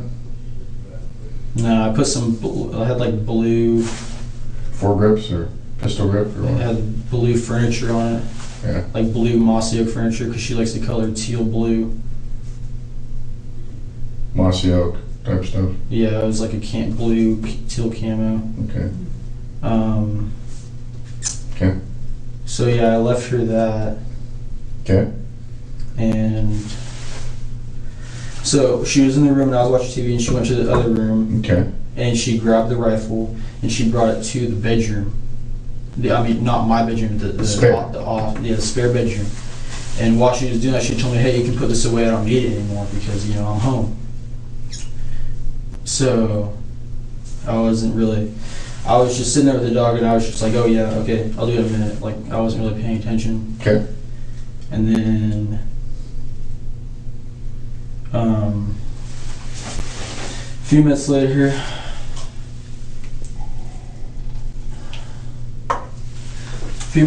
I was like, "Oh, I'll go do that right now." And I went in the room, and I was just gonna do it real quick because Where did you come from then? I was sitting in the living room watching that movie. Okay. And she brought the rifle back in the spare bedroom. Right. And did she just call out to you, "Hey, can you put this away?" Yeah, she's like, "Hey, can you put this away? I don't need it where you're home." Okay. And then I didn't do it right away. I sat there for like Okay. 5-10 minutes. I was still watching the movie. All right. And then I got up, and then whatever, I got up like 5-10 minutes later. Mhm. I went into the spare bedroom, and I just like, Where's she? she's sitting, at that point, she's sitting in the office chair. Okay. And yeah, she's sitting in the office chair just looking at the computer. I don't know what she was doing. I saw granite transformations on the computer. Okay. So I don't know exactly what she was doing.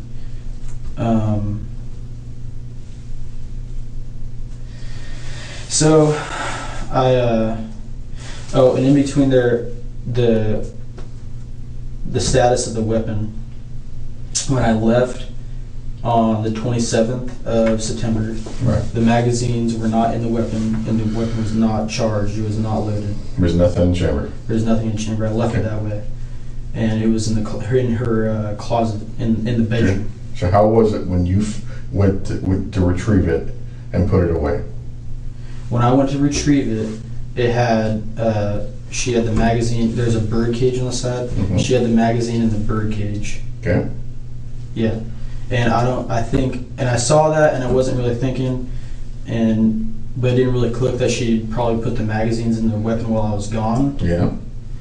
And You didn't ask her? no, I didn't ask. I just insinuated. Mm-hmm. So I go in the bedroom and I grab the rifle, and I just take the magazine out of the bird cage, and I put it up like this, not even aware of where I was even pointing it. And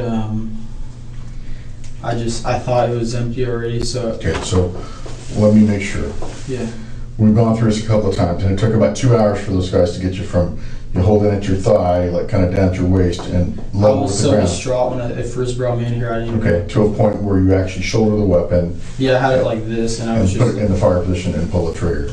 And it happens to be oriented toward your wife's head. Is that correct? yes, sir. Okay, so, all right, I got that part. So we all know that as a result of your actions, for whatever the intent, that you shot your wife. We got that part. Yeah. All right. So, all right. So she gets. Just tell me what you did. So I picked up the weapon. Mm-hmm. I picked up the weapon, put it on fire, I pulled the trigger, Okay. thinking that it was empty because Okay. that's how I left it. Okay. Not thinking my basic rules of the firearm. Now, where's the weapon at that point in time? How were you holding it? Like you Just would like normally- I wasn't looking down the sights. I wasn't even looking at Danielle. I was looking down like at the top of the weapon, like Okay. this. And I just held up like this, and I remember I put it on. I looked at the safety selector. I put it on fire and just fired. Have you done any training in Mock City, over at Ranger Battalion, or anything like that? No. You never used it. You know what I'm talking about? The Which Mock one? City, in military operations and urban terrain, where you do building searches and do that kind of stuff. I've done some when like in basic training. But you haven't done anything since you've been a permanent party. We don't. You guys are As strikers. a permanent party, Yeah. not really. When I go shoot on my personal time, it's usually with like a hunting rifle. I It's gotcha. like- But what I'm saying is, during the course of your action, how were you trained to clear buildings and shoot? How do you do that? At the low ready. At the low ready. Okay, so like this. So you can point shoot. You're not really especially aiming, right? You're just center mass there on your frickin' vest, right? On your heavy vest, and you're ready to go up gun and get rounds on target, correct? Yes, sir. Is that how you're holding it right there? That's what I'm asking you. When I was inside of my house. When you're getting ready to, yeah, you're clear. When I was inside of my house, I did not have the weapon at a low ready. Okay, so it's up way up here?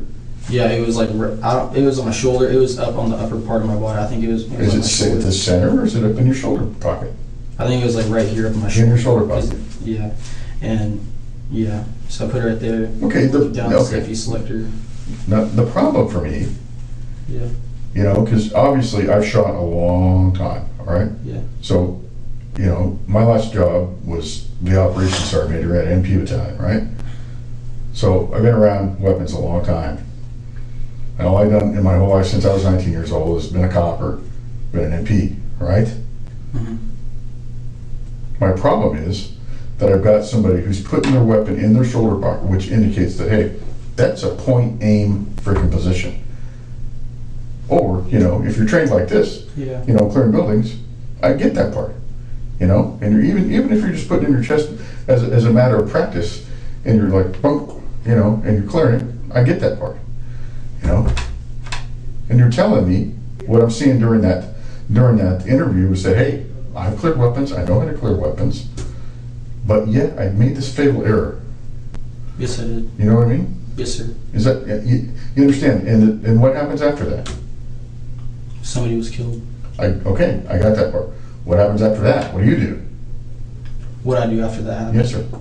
I immediately freaked out. I looked down. I saw there was a casing on the ground. I saw my wife. Where was that casing located? It was. I think it must have hit the wall and just went right down on the ground right in front of me. Inside the bedroom or out in the hall? I think it was in. I think it was in the bedroom. Yeah. Well, guess what? It's not in the bedroom. Where's it It's at? out in the fucking hall. I must have That's kicked a problem. it. I must have kicked it then. And maybe, or was in the position you thought, or you weren't in the position you're telling me you were in. No, when This is going to eject out to the right, right? If you're pointing toward a When I person. walked into the bedroom, as you walk into the spare bedroom, it's kind of a small bedroom, so the bed is kind of close to the door. Right. I grabbed the rifle right off the bed, and I was just kind of like in the doorway, halfway between the bed and the doorway, Mhm. and that's where my weapon error happened. Okay. Okay. All right. So what do you do after that? After your wife is shot, you see that it appears to be a fatal injury. I'm guessing, is that a correct assumption? Yes. Okay. She's shot how? What is her extent of her injuries at that time? I'd seen that she was shot. Tell me what you saw. I didn't see the wound right away, but I did see that she was like this and her head was like that, and she was like And leaning. what side of her head? Well, she was leaning on the right side. Was she shot through the right side? I didn't know she was shot on the right side until after I left the room. I took the rifle and I threw it on the ground in the closet. What did you do when you left the room? That's what I did. That's what you did. I turned around. I threw the rifle in the closet. In your primary bedroom. Yes. Okay. And I was yeah, and I went back to the spare bedroom, and there was the magazine, and I think there was like another one that she had there, and I sweeped it off the bed and I kicked it under the bed. I don't know why I did that, but I did. And Okay. and at that point I did look at Now go back up for me just a second, make sure I got this right. So once you threw the weapon in the closet in your bedroom, Yes. where you sleep, Yeah. right, in your closet, you came back to the spare bedroom. There's a magazine on the bed, is that correct? Yeah, when I picked it up, when she brought it into the room, it had that magazine in the... That was in the birdcage. Yeah, and there was another one that was like on the bed. I don't know, like... she must have had that with her or Were something. both of them on the bed or just one? They're both on the bed, yeah. Okay. But there was that one that was in the birdcage, and I took it off the birdcage, and I put it on the bed. I took it out of the birdcage, and I put it on the bed. Right. So there's two magazines on the bed at that time. Yeah, because she had two. Right. There was probably more. Probably the one that came out of the magazine well, right? If she took Yeah. one out, Yeah, and if she had obviously chambered around, yeah. yeah. Okay. All right. And you You swept them underneath the bed? Yeah, I don't know why I did that, but I went like this. I scooped, I like shoved them off the bed and kicked them underneath the bed. Okay. And Kicked under the bed. yeah, I went like this cup. I just went Yeah. like that, and I kicked it. Okay. And then what happens next? And then I looked over at her. I didn't touch her yet. Okay. I looked at her, Mm-hmm. and Did you say anything? I was said her name a Okay. few times. The whole time I was saying her name. Calling Danielle? Yeah. But right there, I was like yelling it. But I was saying it, Right. and I'd seen the How many times did you call her name? oh gosh, from beginning to end, before I left the scene, probably 100 times. Okay. All right. I was saying it a lot. How loud? I was whispering it, and I was yelling it, and I screamed it a couple times, and it was just like, I was like saying it to myself. I was like, Danielle, like that. And, So you're telling me you're whispering it I was because you're whispering- distraught, and then you start yelling it I was- because maybe the emotion and circumstances I was is up, getting to you. yeah, I was just up and down, up and down. Is it loud enough for the neighbors to hear? Do you think? Yeah, I think Yeah? they must What? have heard me say it. Yeah, Okay. All right. yeah. Then what happens? Yeah. When I looked over right after the magazine thing happened, I looked at her Mm-hmm. and I noticed that I saw the wound, Mm-hmm. and I just I didn't know what to do when that happened. I noticed that she had been shot in the head on the right side. Okay. I Did you see the exit wound? I didn't see the actual wound, but I saw I didn't see like the actual hole, but I saw like the I don't know. I didn't see like the actual hole, but I saw like the area. The blood, where the blood mass was up? Yeah, Okay. Any exit for her face or head on the front? I think it was right like here. Around her left or right arm? Her right, but if you Okay. looked at it, it'd be her left. Okay. Any other damage to the wall? Anything else that you saw where the round might have gone after that? Did you see it, did it hit the computer, anything like that? No, I didn't look at where the round went after that. Okay. You don't know if it hit the computer? You don't No, remember I seeing the computer? don't know You where. don't remember seeing the computer damage? No. All I right. don't remember seeing. I didn't look at. The only thing I saw was the blood. Okay. That was the only. And then what? And then for some reason, I thought, oh my gosh, I have alcohol now in the house, and I went and I grabbed that. Is it just one bottle? Yeah, it was the. Where did you put that bottle? I threw it. Where? Like when I went out to my porch and I just like threw it. I don't remember. Off the balcony? Yeah. Threw it off the balcony? Yeah. Just out in the bushes someplace? Where'd it I don't land? remember. I just kind of On like the grass, I just or- kind of tossed it. I don't remember what direction. Okay. All right. Then what? Somebody knocking on your door? Yeah, at that point, somebody was knocking on my door as when I went back before I went out to the porch. Right? After I saw Danielle, I went to the kitchen, I grabbed that bottle, I went to the bathroom, I poured it out, and then I flushed it twice. Okay. And then I went out through the bottle, and while I was flushing, I heard the people knocking on the door, my next door neighbors. And yeah, I threw that bottle, and my dog, my hound dog, Mm-hmm. chased me out there. Not like scary, but he like ran out there and he was like hiding on the porch. Okay. And my little dog was hiding somewhere Should you put else. the dogs on the porch and close the slider? What? Did you put the dogs on the porch and close the slider when you answered the door, or what? No, I just left the slider open. Okay. My dogs don't mean any harm. They wouldn't do Okay. anything, so I wasn't worried about them. I didn't know if you wanted to jump on the neighbors or, you know. Okay, anyway. Um, So did you answer the door eventually? yeah, after I threw that bottle, I answered the door. Mm-hmm. And what'd you tell her? It was my next door neighbor. It was a male. It Okay. was Ken. yeah. He was wearing a white shirt. You see a military guy? I think he's military. Okay, do you know his name? I don't remember his name. Okay.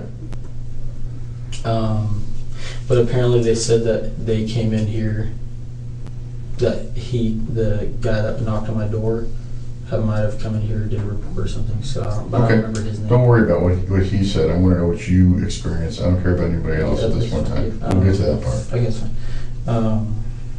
But yeah, I answered the door and he said he heard a gunshot and and he asked if everything's okay, and then I just looked at him and I said, no, everything's not okay. My wife's hurt.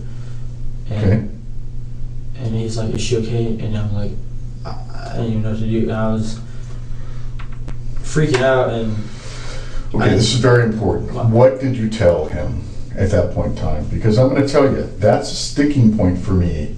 I think I might have said that she was cleaning her rifle, but I don't know why I said that, because I wasn't trying to cover that up. Like, I don't know why I said that, but they said I said that, and I must have said that. If they said I said that, I probably said it, because I don't remember.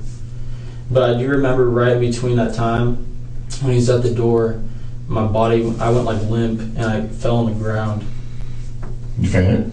Yeah, I knew what was going on. Like, I was thinking still. You just fell down? But my body just like gave out. And then I got up right after that and... After you close the door or before? No, the door automatically closes if there's somebody not holding it. Okay, so after you closed the door with the neighbor, you fell down? Is that right? No, he was holding the door open. Oh, okay, he was holding the door open. Yeah, and then... you fall in front of him? Yeah. Okay. Like, once I realized what I did, and he was talking to me, and then... Okay. So... How would you describe him? White male, black male? He was a white male, probably 6'1". Mm-hmm. Probably... Heavy, medium, what? Heavy, probably 215, 220. Okay. Okay. Brown hair, blonde hair, what? I think he was like short blonde. Short blonde. Okay. And then his wife was outside too, but she was like I didn't really get... On the landing? Yeah, she was like probably 5'9", probably like 5'9". Okay. Where do they live? They live directly across. Directly across? The door directly in front of mine. And you don't know their name? No, I met him once before, but I can't remember because... Okay. All right. And then, but yeah, and then after I fell, I got up and I realized what happened, and I went into the room. I started crying, and I grabbed the right side of her head, and... Where's your neighbor at this one time? He didn't come in the house. He was... What did he say to you? I can't remember what he said. Oh, I remember he asked me if she was okay, and I said, no, I think she's gone. And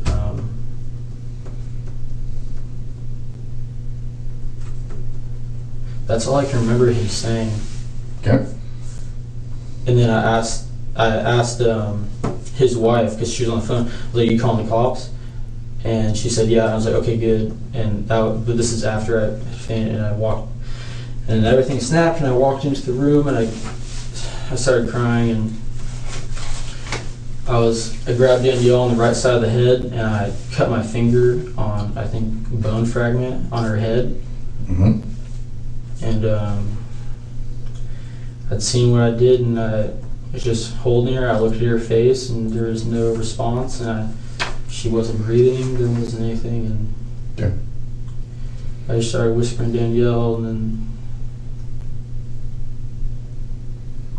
And what?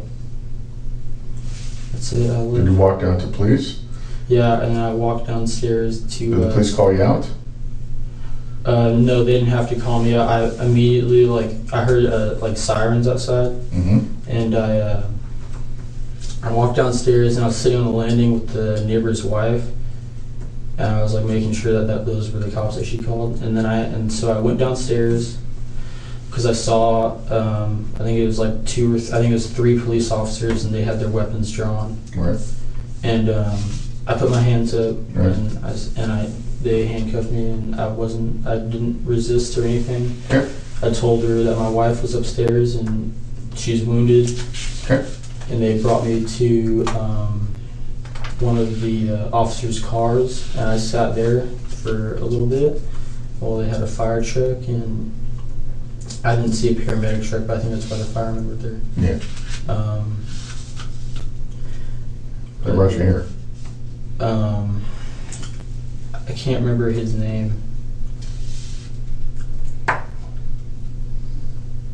They were gonna put me in one cop car, and somebody else said no, put me in a different cop car, Okay. and then he brought me here in cuffs, and then I sat outside for a little bit, Okay.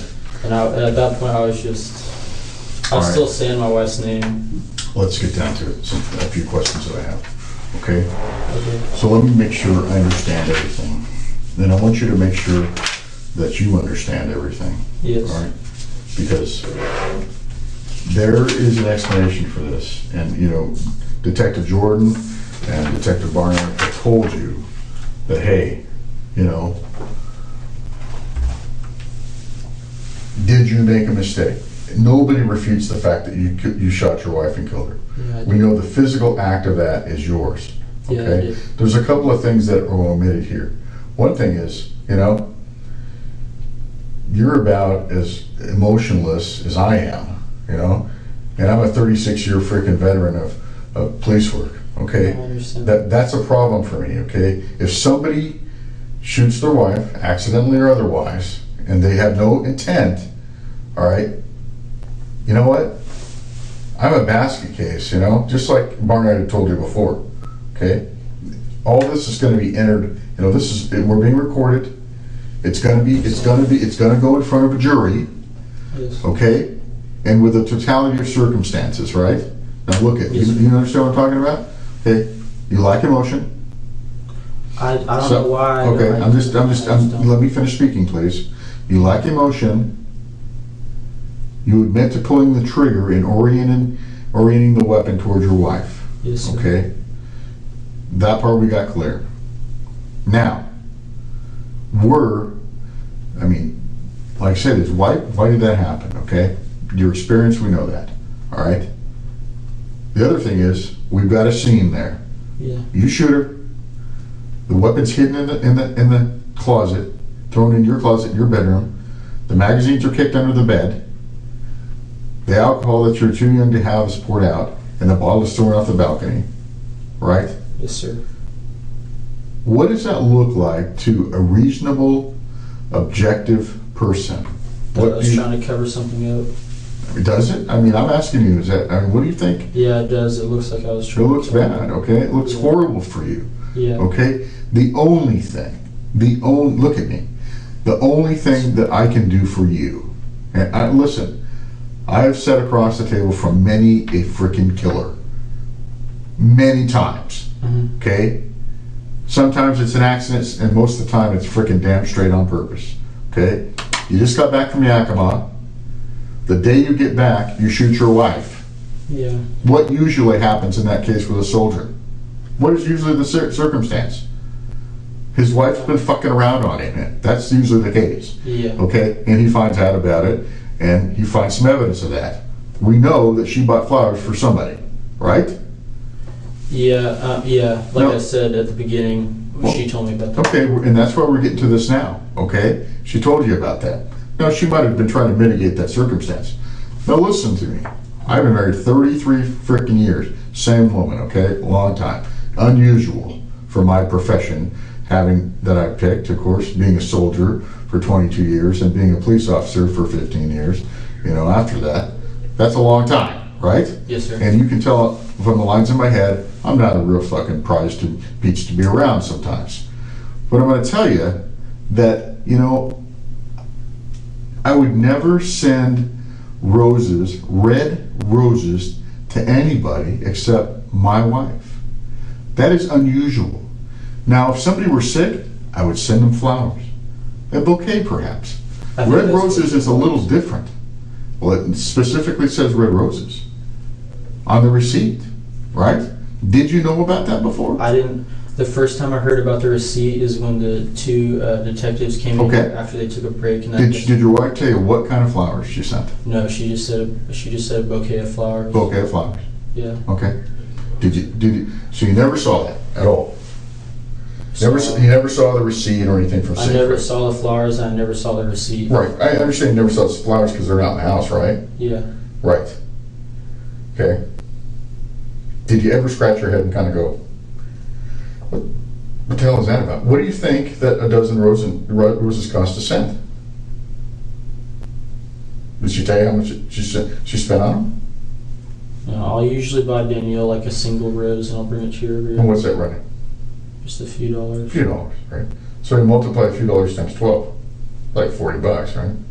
Yeah. Yeah. So it's not it's a little chunk of change, right? Yeah. Is that something you would do for just anybody or somebody you knew casually? I mean, I don't know. You see, I wouldn't buy flowers for anybody but my wife. I wouldn't buy flowers for anybody but my wife either, and I wouldn't do it for somebody I knew casually, And if my wife did that shit, I'd probably say, what the hell's going on with that? Was that the case? Were you suspect about that at all? No, when she told me when I was in the car, I thought she would, because she told me she got it for her co-worker's wife. Right. So He's having some postpartum depression issues or something? Is that kind of what it is? For the Do you know what that is? For the other woman? Yeah. I don't know why or what was wrong. She said like she had a kid. Right, she had a baby and she was kind of feeling blue after the fact. Yeah. Yeah. That's what postpartum depression is. Yeah. That's when you have a baby and hormonal frickin' problems or something. Yeah. Okay. So yeah, she told me about that, and I didn't really think much of it because I thought, well, maybe she knows him better than I do. I don't. All right. Well, let's get to the rest of the part of it. Okay. Okay.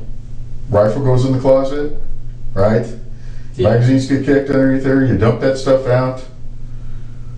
You give the neighbor some bullshit story at the door. All those things, in totality of circumstance, formulate intent. I understand. Do you understand that? Yes, sir. Okay. So, which is it? Did you intend to shoot her, or did you intend to disturb the crime scene? Which one is it? I did not intend to shoot her, but I did intend to disturb the crime scene. Okay, so you disturbed the crime scene after the fact. Yes, sir. Okay, intentionally. You gave that. You had some quick thoughts about that. Intentionally quick thoughts came. And why did you do that? Why did you do that? I don't know, sir. You just can't. I guess I don't. Okay, let me ask you this question. Did your acts of negligence result in your wife's death? Yes, sir. It did. Okay. So what do we call that? We call that manslaughter. That's what we call it. Right? That's a problem for you. That's a problem for you right there. Okay? Whether or not, it's a lower form of murder, but it's a murder. Okay? It's recklessness. Right? Yes, sir. Okay? That's what I need to know. I mean, first, did you intentionally plan to kill your wife? Answer the question. No, sir. Okay. Did you negligently and recklessly kill your wife? Say it again. Negligently and recklessly kill your wife. Did your actions negligent? Yes, sir. Okay, they did. Yes, Okay. sir. So, would you, in simpler terms, would you say your own stupidity resulted in your wife's death? Yes, sir. Okay. All right. That's what I need to know.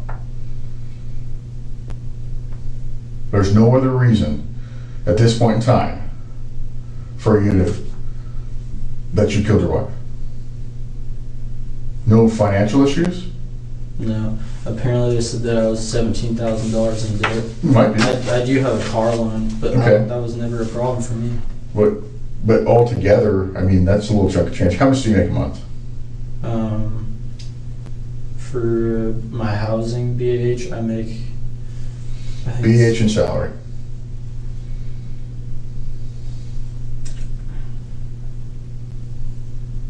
It's like 3,600, 3,500. Wow, that's big money, huh? For 84, it's a lot different than when I was in. Okay, so $3,600 a month? Yeah. With BAH? BAS, BAH. BH, okay, all right. And then So for- my base pay and. Yeah. Yeah. Okay. You don't get any other proficiency pays, right? Nothing else? You're not airborne qualified, you're not jumping, nothing No, I like don't that? get anything extra. Okay, good. All right. So let's get down to the test. So what are fair questions, in your opinion? What are some fair questions? Did you intentionally kill your wife? Is that a fair No, sir. question? No, I'm asking you. We're going to formulate the questions I'm going to ask you when we get on the box. Did I intentionally kill my wife? That's Yeah. if you want to ask, that's a fine question. I'll answer that. Okay, all right. All right.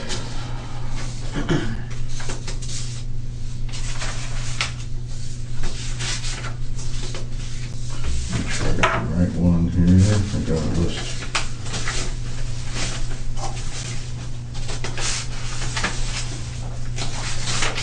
Can I please get some more water? Yeah, need some more water. Let's finish this real quick. Okay. Okay. So,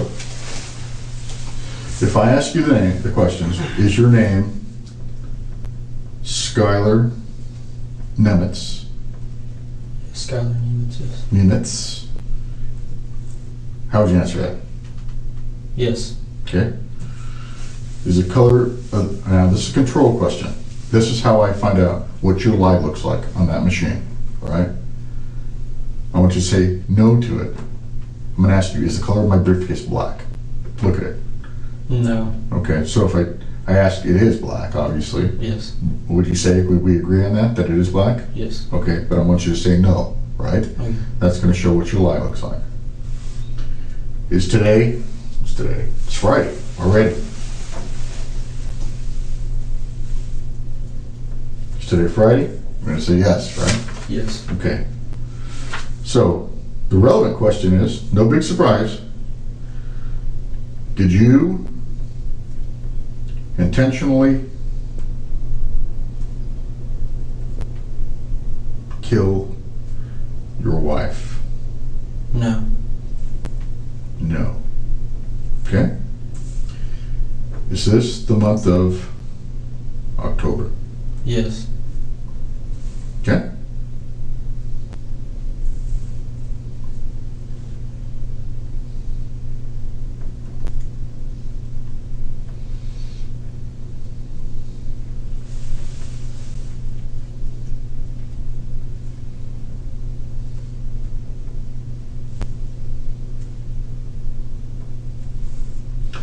Did you negligently kill your wife? Yes. Okay. Are we in the city of Lakewood? Are we in this? Yeah, it's Lakewood. Yes. Okay. Another control question. I want you to lie to it. Because everybody has. Have you ever driven over the posted speed limit? Yes. Okay. But I want you to say no. No. Because No. you, right? That's a control question. All right. Am I wearing a watch? Yes. Yes. Anything there that you can't live with? I'm fine with that. All those questions, right? Okay.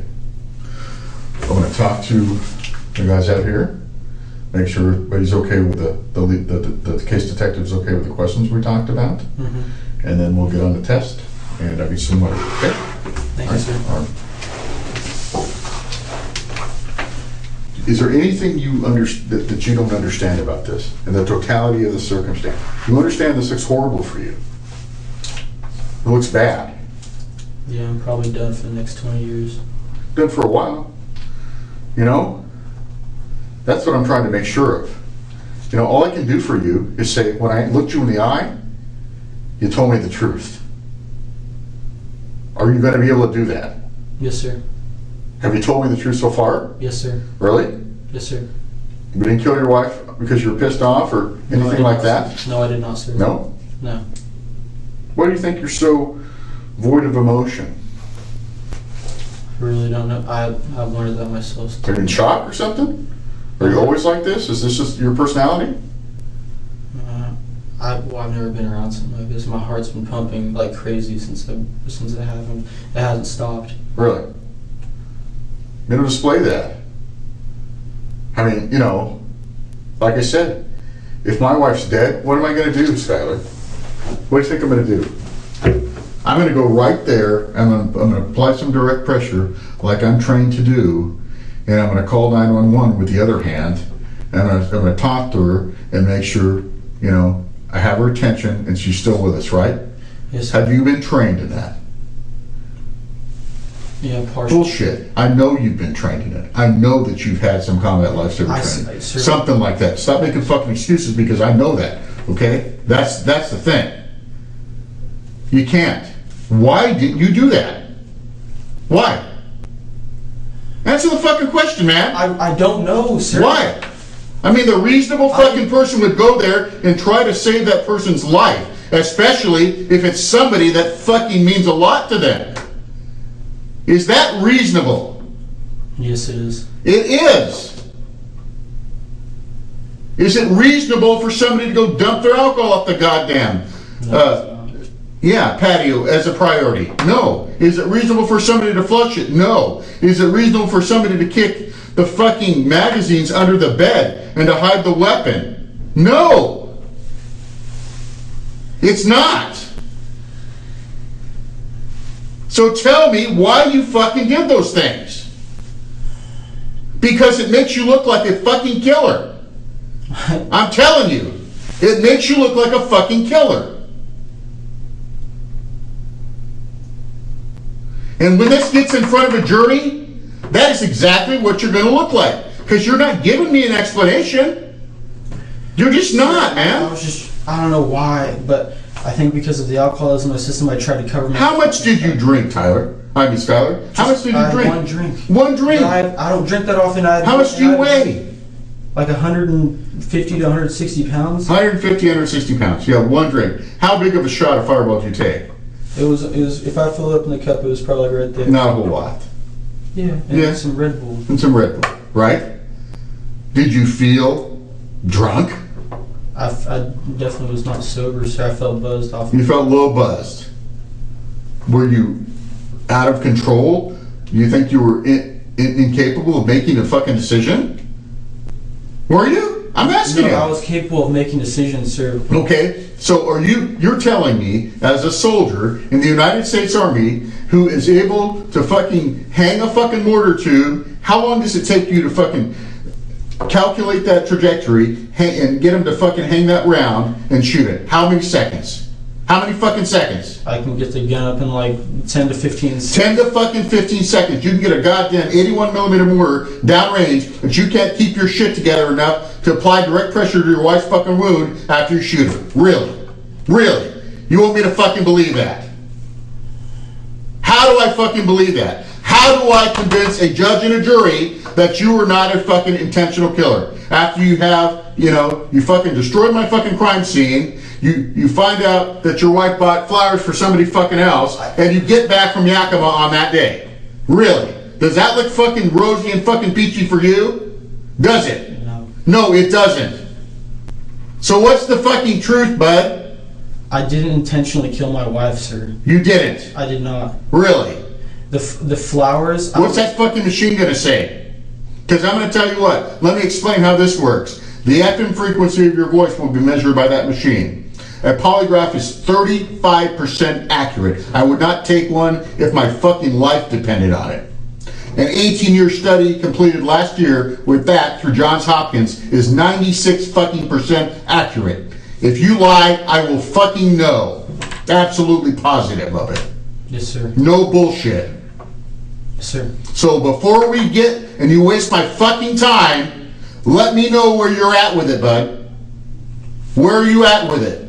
As a soldier to soldier, tell me what the fucking deal is. Because the only thing I can do to mitigate you getting 20 or fucking life is to say, listen, when I looked you fucking straight in the eye, you said, listen, I made a mistake, I fucked up, and that's the way it is, okay? Now, is it intentional or isn't it? It's not intentional, sir, and I did fuck up. I fucked up. What do you think you deserve then for that? I wish I could trade places with her. Okay, got that part. Not happening. How many years do you think you should go to jail? How well do you think you're going to do in Washington State Prison, Skylar, at $150 and 5'8". Not well at all. Not well at all. You know what? It's going to be a hard fucking road to hoe, dude. I'm telling you. Because some fucking buck, you know, you got a pretty face, man. They're going to be all over your ass. I'm going to tell you that. And that's not even a fucking threat. It's a matter of fact. I'm just telling you. I need the truth. The absolute fucking truth. Okay? What do you think, sir? I'm asking you. I think the totality of circumstances looks horrible for you. I'm telling you, the facts of the investigation indicated that you intentionally shot your fucking wife, either because you found something on that computer or because you thought she was having an affair over the flower thing. And that's all I can come up with based upon the facts and the physical evidence that I have now. And that's the only thing I can deal with, Skylar, is what I'm finding in your apartment, what I'm putting together, you know, and what the other investigators are putting together. I'm not lying to you. You know everything that I fucking know. Everything.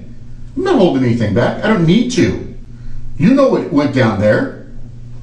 The only thing I can't figure out is what's in your fucking head and why that went down. Sir, I'm trying to spill as much as I can for you, but And I'm just trying to make sure, absolutely, that I got the right picture here.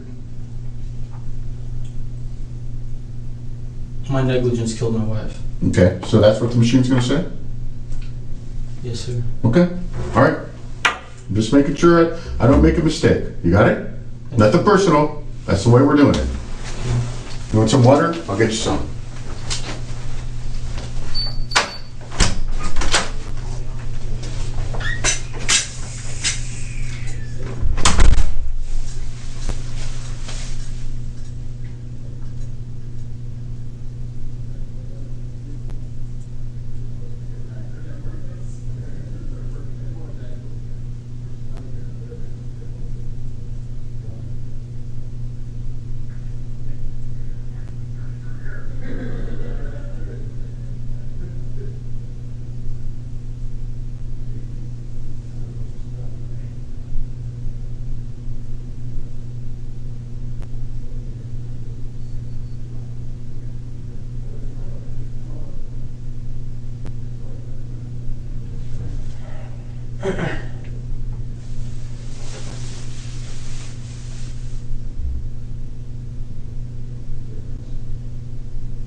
Okay, come in.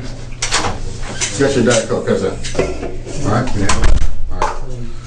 Let me make sure, I talked to the investigators, make sure they got what they want. All right. One of the questions that he'd like to clarify, that's maybe a little better, I don't know.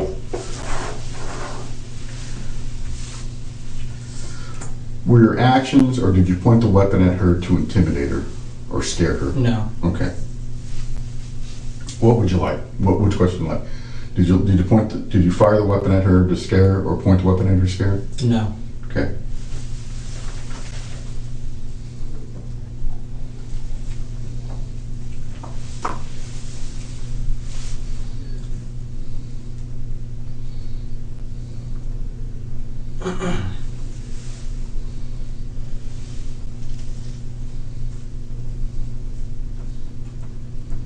Okay. Give me a minute to get the machine set up, and we'll get it going on, okay? I'll get you to, we'll do some testing, and actually this will be pretty quick. Actually, it's the 17th already. Okay.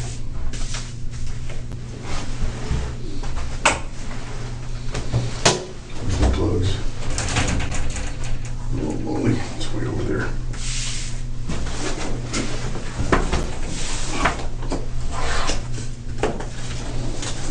Let's move your stuff for me, please. This stuff over. Try to get it out of your way.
Can I ask you a question?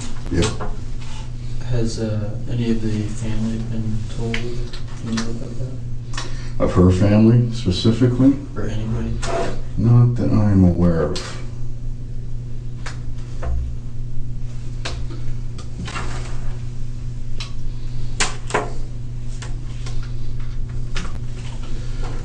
Usually the case agent or the chaplain will have those duties.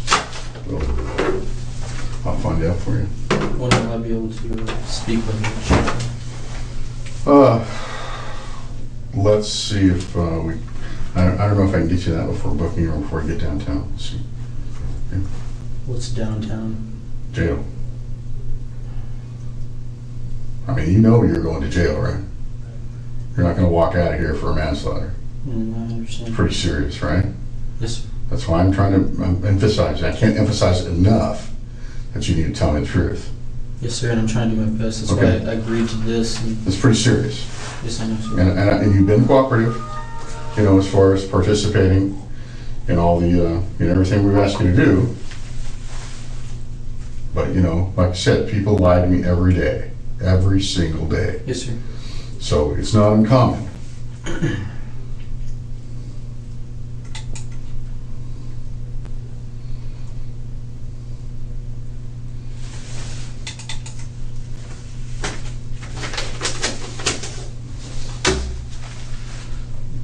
What about my leadership? I already talked to them. You already talked to it. I briefed your commander and your platoon leader.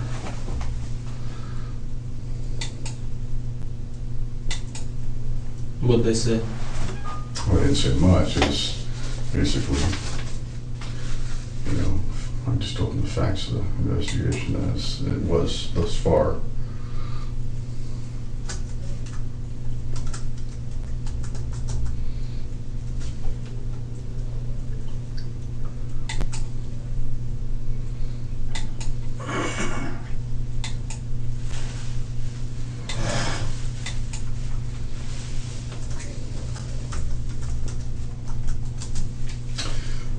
Make sure I got it.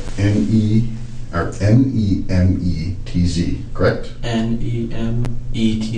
Correct. Skylar. Yes. Okay. And middle is N, correct? Yes. So November. Okay.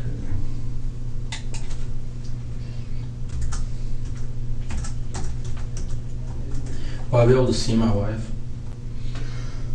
I don't think so.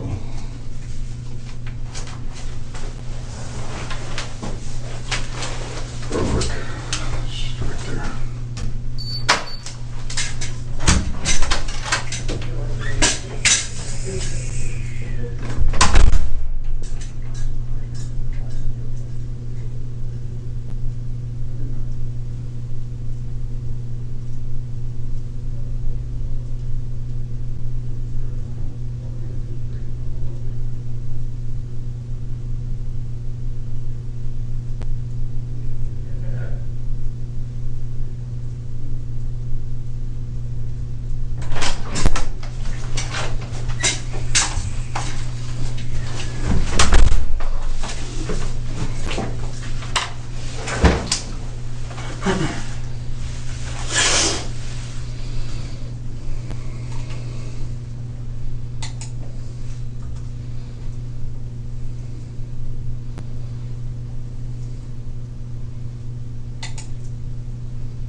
Let me ask you one more thing, real quick, before we get on this. Were you screwing with her at all? I mean, just, trying to... No, there was no... Pointing at her, or were you just in the back of your head, maybe she was looking the other way, and you had that little suspicion, maybe something that's happening, and you click it off and kind of your own little, hey, self-satisfaction? Anything like that? No? No funny games. Just, okay. I'm just asking, My intent was to clear the weapon, just put it away. Just put it away, and you were just negligent in how you handled it. That's what you're telling me. Yeah. Okay.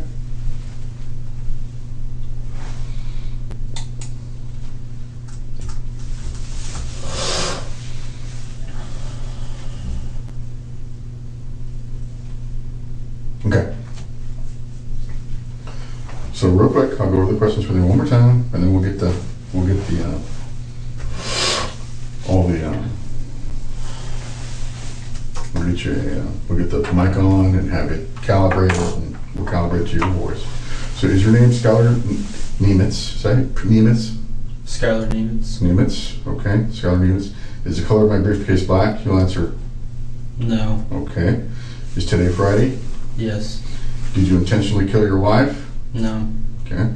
Is this the month of October? Yes. Did you point the weapon at your wife to scare her? No. Are we in the city of Lakewood? Yes. Have you ever driven over the posted speed limit? No. Okay. Am I wearing a watch? Yes. Okay.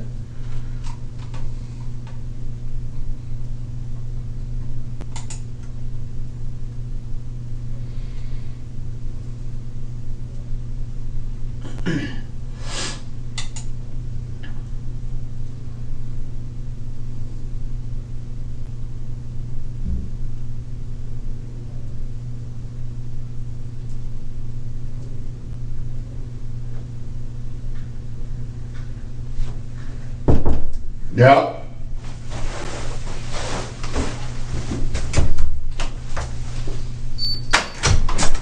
Yep. Set.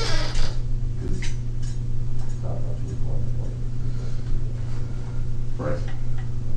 Okay. So intentionally. Okay. I always switch those around. Okay. All right. Yeah. Thanks.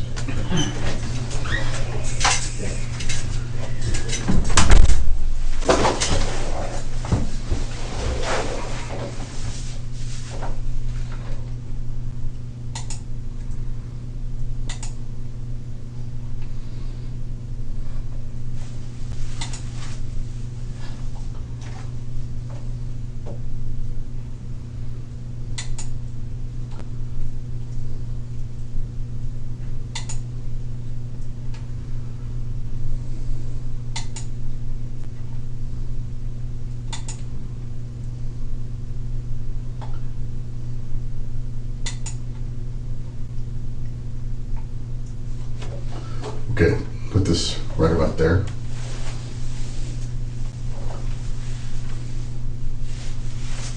Zip it.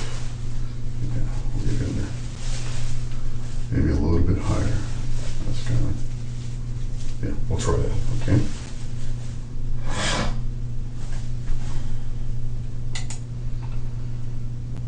Is your name Skylar Nemetz? Yes.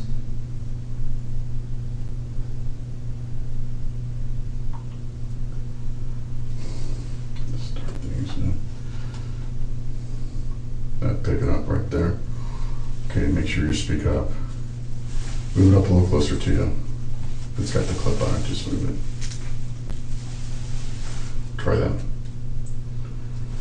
Is your name Skylar Nemetz? Yes. Is your name Skylar Nemetz? Yes. Good.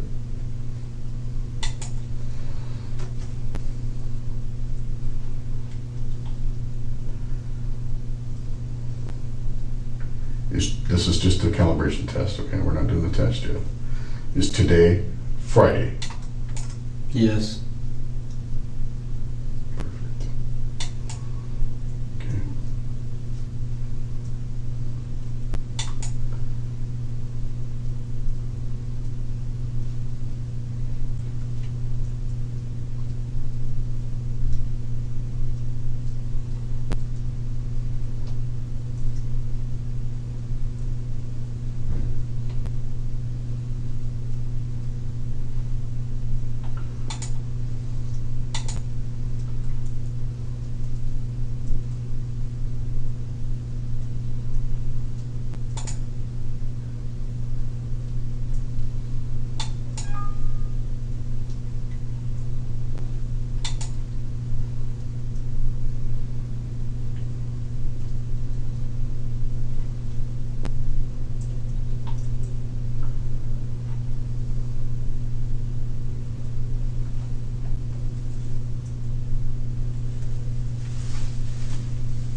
Okay.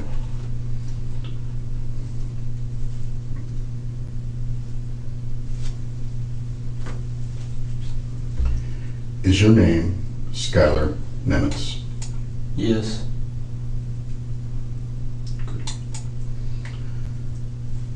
Remember, this is a control question. Is the color of my briefcase black? No. And I might have to ask him again just to make sure it takes, okay?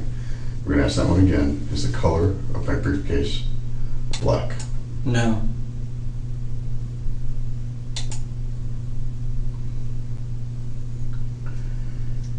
Is today Friday? Yes.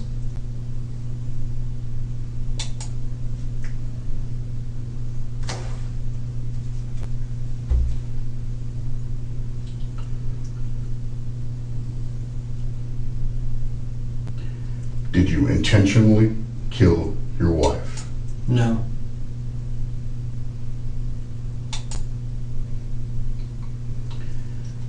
Is this the month of October? Yes.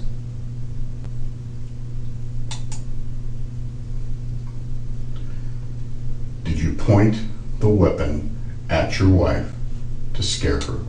No.